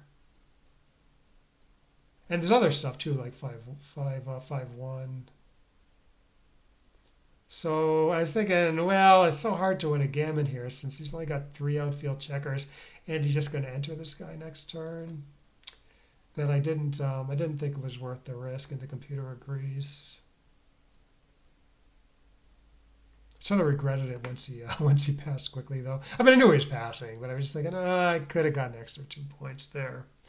Anyways, maybe part of it was like I was expecting to win a gammon earlier, You know what I mean? And then, he hit me, and then I was like a little disappointed that I'm only getting a single game. And so it felt like I should be able to still win a gammon there, but luckily I just missed that. 6-5. Okay, again, he's playing a little gammonish gammon go here. The computer doesn't quite think it's worth it. I wasn't sure about this. I mean, sort of a bunch of reasonable options. Apparently, this is second best, not making the inner-board point, but playing mostly safely on his side of the board. Locking up. This is the worst of the reasonable options. Locking up the point, getting bad distribution, and coming out of the outfield. Best of the reasonable options. Good distribution in the outfield. Maybe you'd rather be on the 20 than the 15, but that's not clear, right? Maybe you'd actually rather be on the 15 than the 20, but the distribution maybe matters more. But it's like a little unclear where you want to be with this checker. Like you stay back here, maybe you can anchor or something. Whereas you definitely want the nice distribution. Okay, and then he makes a good cube. Pretty easy take. Yeah, I wasn't 100% sure of this take, to be honest. But I thought, I don't know, it's probably not a money cube, so even at the score I'm taking. And then he does well. I guess a little tricky. Yeah, I don't know what to do here. Apparently the computer doesn't mind this double shot leaving play, because you get missed and you're pretty happy. Maybe you have some counter prime chances here. I thought maybe this was the best counter prime play, but no, this is almost as many shots, and this really, I don't know. I wish I saw this. I might have done this, actually. I just didn't see this. Like, you get missed here. You sort of a good prime foreman. So this should win the most. Like, this is mandatory at a score where gammons don't hurt you. And honestly, I'm not sure I would have seen this. But anyway, just go with like the safest play, because I don't really want a third checker backed up the gammons. And my play does get gammon the least. He does get to hit. Yeah. I get an okay timing game for a while, but then I crunch horribly. 6-4, 6-3. Yeah, fine. I finally get to jump. I miss a double shot, and then I hit him. Okay, yeah. So obviously better outfield control as it comes to the 20. Like say he pops out with a 5-2, or say even better 5-6, right? You want the checker there. Whereas my play, I don't have coverage on 5-6, worse coverage on 5-2. I was enamored with the 5-1, right? He rolls 5-1, I hit a second checker, and I can actually win this. But apparently the loss of the outfield coverage and loss of long-term flexibility isn't worth it. And I guess I can only stay back for one turn. I do get to hit him one more time, but then nothing happens. Okay, 11-6. Make a nice run play, 3-2. Yeah, it's a little optimistic, but again, he's thinking due to the score, he should be a little aggressive. 5-5. I get sort of this blitz plan going. I try this even though it's dangerous. It doesn't work. All right, I do pop out with the 6 here correctly. Yeah, I used to. I often don't do this when you're supposed to do this. Computer taught me that like a lot of times, even when it's like a little dangerous, you want to play 22-16, jumping over like a 5' or a 4', because that anchor is just not that good, and you want to remain flexible. And here it's not even that dangerous because it's up on the bar. So it's like a nice fluid play. Forced to resume the blitz. Okay, roll this weird 6-6. What is it like with a 4-3? Like 16, 13, 10, 6. Yeah, this is the first play I saw.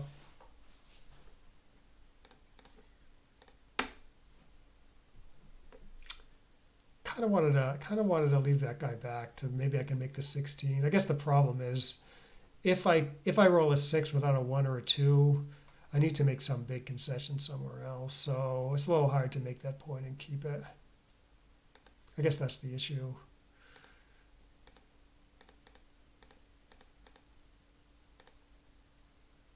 Okay, yeah, computer does want to make an appeal. It's close. I guess gammon more probably. Yeah, I guess gammon a little more because it's a little more exposed to being batted around there. But of course, the upside is if I can make the forward anchor, I have some winning chances. So it does win the most to step up. Oh, I end up getting hit a little more if I step up. 14 to 8. No, what's 989 for you? I want to play for the gammon here. I think maybe he did pause. So I think maybe he did think about this. Yeah, so the idea is I roll a 6 next turn. Even some hitting 6. I'm going to gammon a lot more because I'm going to give up my anchor and I still have this blot on my board. So maybe it's a good idea at the score to do something like this. Best for the win. Something like this probably. But it's only very slight according to the computer. Because I win a fair amount due to having this sort of forward anchor, you know. I can just sort of win the race from here if I get lucky. So the computer's saying that like this does a lot better for the gammon because he can trap me off the 22 point. Doesn't do like that much worse for the win because if I just hang back on that 22 point, I do have some real winning chances.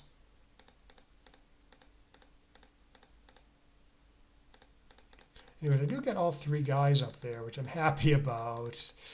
I kind of turn it into a race, but obviously my racing chances aren't that great. In fact, best play for the win would be just to leave one guy back, hope he rolls 6-4, or leaves a shot in a turn or 2. Of course, I am getting gammon a little more this way. But I just lose a single game, that's fine. 4-4, that's nice. 6-1. All right, we're playing a prime v prime game here. Oh yeah, this 5. Well, no, it wasn't this 5-4. Oh yeah, it wants to slot the 4 point. Computer wants to do this with Craig's 5-4. Yeah, that taking risks to build a better prime. That seems to be the key. When like the timing is like a little delicate, you know, when the timing is close, it seems like there's like a big difference between say a 5 prime and a 6 prime.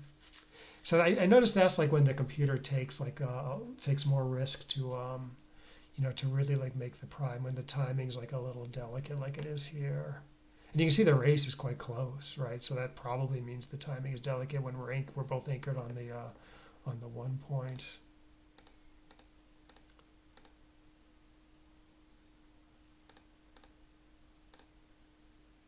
Okay, actually no, the computer wants to. Oh, I should have cubed this apparently. Huh. Maybe I did think about this. What's the score? 4 away, 7 away. Oh, yeah, I did think about this. I wasn't 100% sure he had a take, which maybe should have led me to double. Oh, shoot, it's 4 away. I actually feel bad about this now. I was actually thinking it was 3 away. 3 away, 7 away. And I know I might have even said 4 away. 7 away, but I think I was thinking it was kind of like 4-0 in a 7 point match, which is 3 away, 7 away, which would not be a cube at this score. But since it's 4 away, I can use full value from my gammons. This would be a pretty strong cube. Shoot. Oh man. Yeah, I was thinking, I mean, I'm pretty sure I said 4 away, 7 away, but I was thinking, oh, it's like 4-0 and a 7, which would not be a cube. Shoot. But yeah, huge difference between 4 away, 7 away versus 3 away, 7 away. It's like huge no double at 3 away, 7 away, and apparently pretty strong double at 4 away, 7 away. Darn it, it repeats also. Yeah, I screwed that up. Yeah, this was optimistic. Yeah, it just seemed like, I don't know, seems like I might beaver for money, so I was happy to see the cube come over. So despite that, he played with like a pretty reasonable error rate. So maybe this was like his only like big mistake, you know. So let's take that away. Yeah, I played like pretty well aside from maybe this one decision.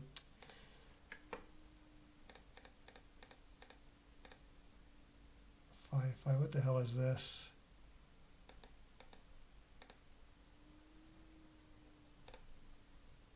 So I play pretty safely, leaving 2 open points. What does the computer want to do? Oh, computer wants to hit loose on the ace. Pretty ugly, but it keeps the better structure. Pretty diverse too, right? Like 2s and 6s to move the backmen, 3s and 1s to cover, 5s to maybe hit or make the 3. Second choice is the one I looked at, leaving blots everywhere. Third choice is mine. It's a real error to do this. Maybe I didn't totally see this one. 3-2. Or 5-5. I got a nice run number. Now I do get the picture that this is I do have the right score in my head now. Because I knew if he passed, he goes to 2 away, 7 away, which is around 15 or 16%, probably 16. So I think I did have the score right at this point. So something like this. No, this wouldn't be a cube even for money. So here, like this would be a pretty good cube for money, I think. Yeah, he wins 22%. So sort of close to the take pass line for money. But obviously, if it's take point 16% or whatever, you know, he's pretty far from a pass. So yeah, you shouldn't double this. And then here, okay, redoubled take, but pretty close. Yeah, you can see when so I have the take point right. It's just he went 16.4 and it's like this close take, so his take point is around 16% here.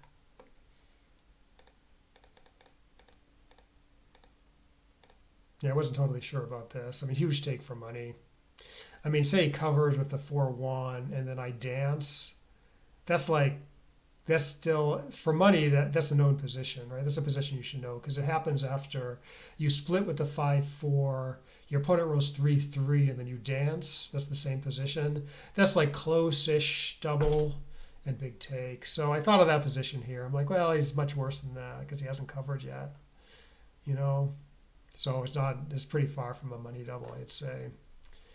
Or maybe it's close-ish to a money double, but it's just a big money pass, big money take. So I figure I can justify a take at this, even at the score. And then yeah, I don't know what to do with the 6, but I thought I did the 6 duplication. Maybe this is least exposed versus this, where he has hits and a lot of hit and cover numbers. He rolls a nice one though. Apparently it doesn't think this is quite worth the risk to make the 5. I still kind of like it. Wins the most. 2-1. I somehow get this bad double anchor game. And then yeah, I don't know how to play this. Computer doesn't mind this, sort of guaranteeing decent timing for an ace point game, but giving up the chance to play like this 1-2 back game. You'd probably have to roll this out to get an authoritative answer. So complicated, you know. But I do this hybrid play where if I get hit, maybe I dance for a while, and for now it keeps the position sound. So he's a 5-3. Yeah, in fact, the computer doesn't even want to hit with this 5-3 because if I dance for a while, maybe I get to play a decent 1-2 game. But there's some upside to hitting where he wins more gammons and backgammons. At double match points, say gammas don't help him, any score where gammas don't help him, you should be able to find this play. You know, not hitting, make it so I either have to give up my anchor at an inconvenient time or crunch my board badly for just like these marginal forward going chances. But at the score, his play is fine because it wins more gamas and backgammons. Yeah, and I thought maybe he gave up his prime a little too early, letting me out. But apparently, it's not a big deal. If his only goal is not to be hit, I think his play is good. But if I enter right away or something, he does want me to have to play my sixes on my side of the board, sixes and fives or whatever. All right, so you can see I get like this okay timed game. In fact, I do get to hit. Oh, then I have so much trouble containing this checker. Ooh. Right. Okay. So these plays are always tough because there's just like a bunch of competing factors. The computer wants to do this to cover 1625. My play is a little bit more flexible in his outfield. It's also 19 to 12. There's also this. Oh, this looks weird. Why would you do this? It's good if, I don't know, maybe it's good if I roll doubles next turn or something. This looks funny though. It's good, I guess, if he enters on the 3 and stops there because it blocks 6-6. Ah, this looks strange. 6-1. Okay, what is it? Oh, computer. I sort of dismissed leaving the anchor because I didn't want to give him like these extra hit options down there. But the computer either wants to do this or this versus say this. Sort of weaker outfield control, and it's a little shoddy. So this is what I mean about competing factors, right? You really do want to keep the anchor here. You absolutely do prefer to keep the anchor here so as to not give him these attack options. But the issue is that like this is so much better for like flexibility and outfield control. Say he rolls like 6-5 here, versus like a play like 9. So it's like it's worth giving up the anchor. And actually, maybe I'm overstating how bad it is to give up the anchor here because he rolls like a 3-4 here after leaving. It's not too bad. Maybe he's sort of happy with the roll, but it leaves a shot on his side of the board. 3-2, yeah. Then I don't know what to do. I picked something. Nothing. There was no like standout play here, so I played safely and got good builders. I'm just having a lot of trouble here. Oh, I like the 6-1. 6-5. Okay, yeah, so I vacate the anchor. Yeah, so you can see that you don't want to play 24 to 13 here because it gives them these extra hit options. Even though this is good for maybe covering the 8 and covering the outfield, computer just wants to like vacate that entirely, which I do. 5-2. Okay, so I'm feeling good now. 6-6. Okay, I feel like I made this mistake before in the past. Oh no, I didn't see this. Yeah, no, I totally overlooked this. I thought when I saw my error, I thought the computer was going to like this, which possibly is better than my play anyways. Now it's close with my play. Or it gives up the 5 prime, but gets outfield control for when he rolls certain 5s and 6s. So it's sort of a trade-off versus my play, where he's out on all 6s. He's sort of home free on all 6s. But if he doesn't roll a 6, though, it's sort of easy to contain from here.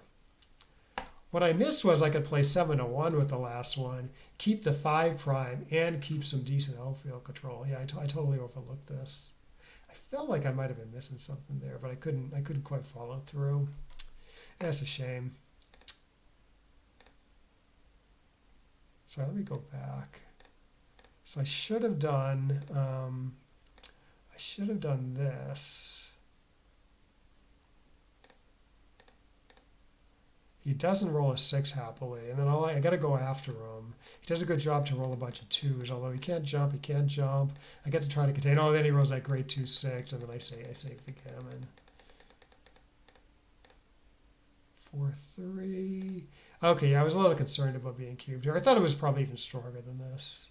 Because I thought, oh, okay, maybe it's okay to cube for money, or at least as close, and to score 2 away, 5 away. This 2 away score. I got to be very careful about taking gammonish cubes. But 5 away is maybe no huge deal. 4 away, if he was 4 away, 2 away, maybe this is even a pass already. Yes, it's a pass already according to the numbers. But I guess 5 away isn't quite enough argument to make this a huge cube, but he should still cube apparently. And then yeah, because like I wasn't totally sure it was a take last turn. I thought it was like a pretty strong cube. Yeah, obviously I knew it was a pass this turn. I mean, I certainly would have taken the turn before. Yeah, so here you can see how aggressive you should be at 2 away, 4 away, 2 away. He needs 4 points to win the match. I need 2 points to win the match. So by doubling, his gammons are super duper valuable. Mine are useless. Mine are just worth a single game, and I have no recube vig. And so there's all this reason to double at this score. And so this is how aggressive you should be. And it's not even that close. So a good double by Craig there. He starts attacking. I'm thinking, oh shit, I'm going to get gammons. But no, it's all right. I anchor up. I make the 2. Mostly just trying to play safely here. Yeah, I guess the computer doesn't mind too much leaving a shot. I mean, admittedly, my play is like pretty ugly. It's pretty hard to put this together in any real way. So that computer doesn't mind keeping a cleaner position for this 5 shot. Oh yeah, then I thought with the 4-3 should make the 4 points. And maybe it's right. Yeah, it's either that or slot the 4. I was thinking, if I roll a 6, it's pretty gammonish. even if I roll like a 6-2 or something, so it's pretty scary. And if I don't roll a 6, I guess he's pretty happy with this, having filled in the hole and possibly making a 6 prime pretty easily. But he gets the 6 prime anyways, since he had good builders. Makes a good play with the 6-1. That's close. Fine. Computer, I guess, wants to hang back a little more, trying for another checker. Similar here. Oh, okay, I wasn't sure about this either. Right, computer thinks making the board is slightly more important than duplicating 2s. I thought the big thing was just like not getting hit anywhere here. Maybe if I do this, getting hit with the 2 isn't a huge deal, because I can hit back and win since I have a good board now. But it's all very close. So my play should get gammon the least. Yes.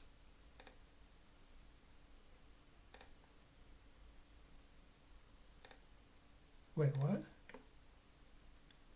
No, apparently my play wins more. I have this backwards.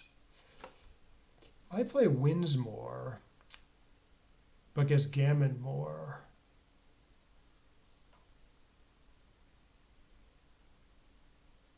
Oh, it's because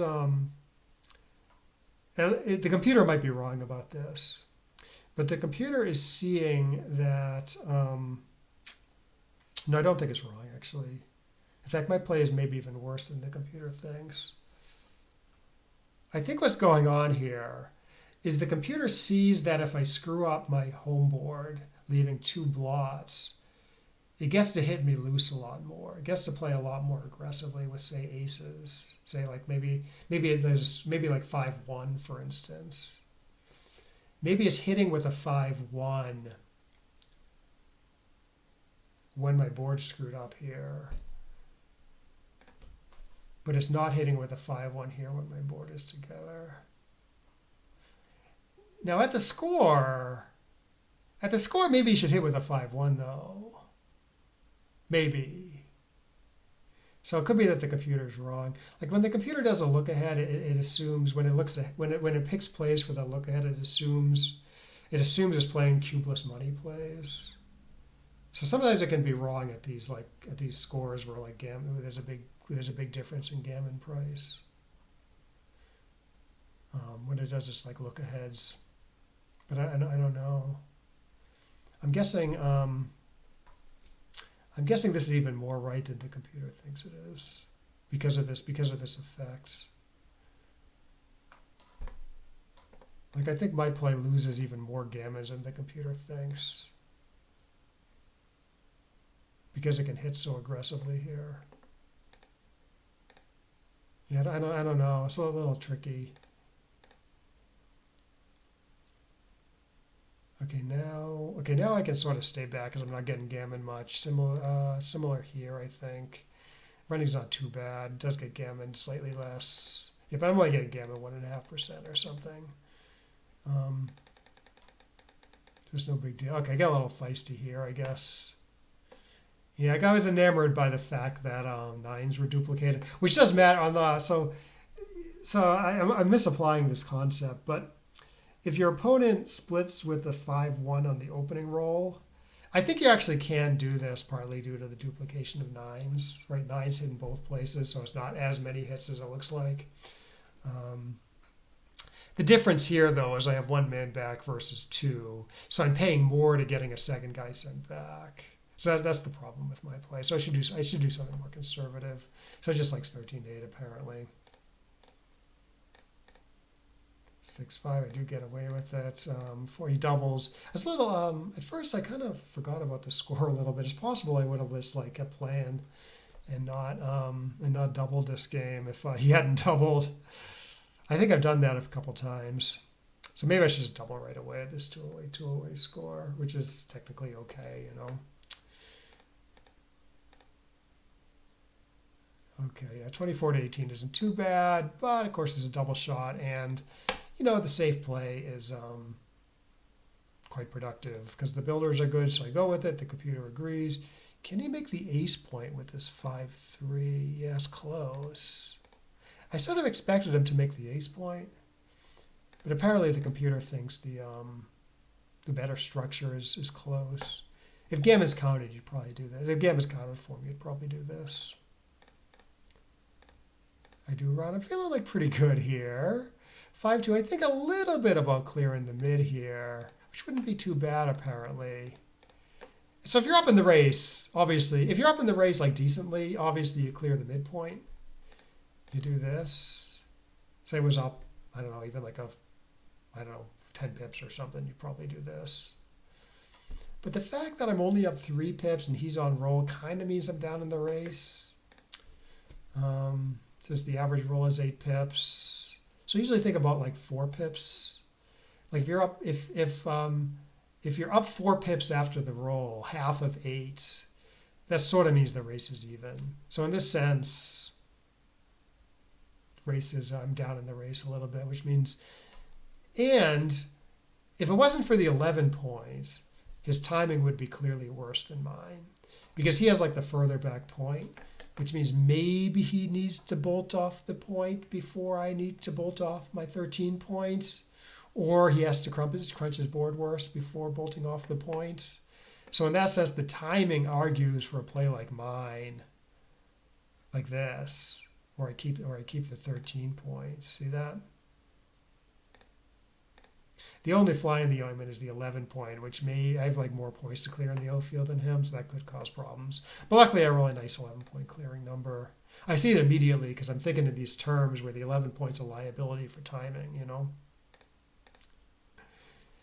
3-2. Okay, it's probably no big deal here.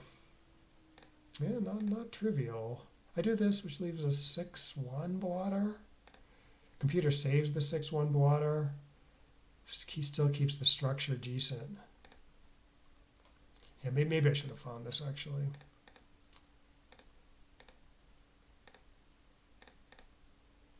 Oh, I messed up. I could have done better here. Yeah, his board's weak enough that this is right. At least I thought about it. Yeah. I was afraid of this. I feel like I mean with his roll, sort of would have lost anyways, but I was so close to making the right play here. Right, so the idea is that I'm down in the race. So I'm paying less of the hits than normal because I'm going to lose the race anyways, even after not getting hit. And, you know, his board's sort of in disarray. So he hits me with like a 4-2 or something. I am quite unhappy with my play, but it's not that bad because I have a lot of return shots at him. Kind of a lot of winning return shots. So I'm not paying huge to the hits. And when he rolls a number like he did, 4-4, it's much harder to win the race from here. Because I don't know, I've wasted all these pips by playing from the high points to the low points. leaving the 13 points. Much easier to win the race from here after he rolls like 4-4, for instance. Or even like, I don't know, 5-2, say. And I still get shots when he rolls like tiny, like 3-1. Damn it. Well, it's a good lesson anyways. I mean, I probably would have lost anyways, but yeah, I was pretty close to doing the right thing here. I would have found this play if he had like a 3-point board with a blot as opposed to a 4-point board with a blot, but I thought his board was like strong enough that I shouldn't do this.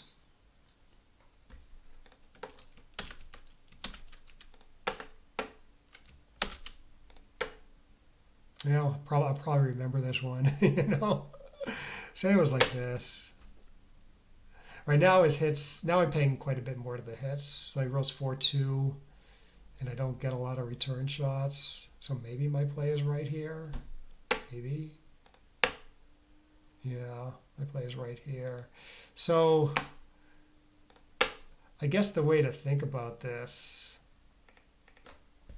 is his position is in enough disarray, it's blotty enough that you're not paying huge to the hits.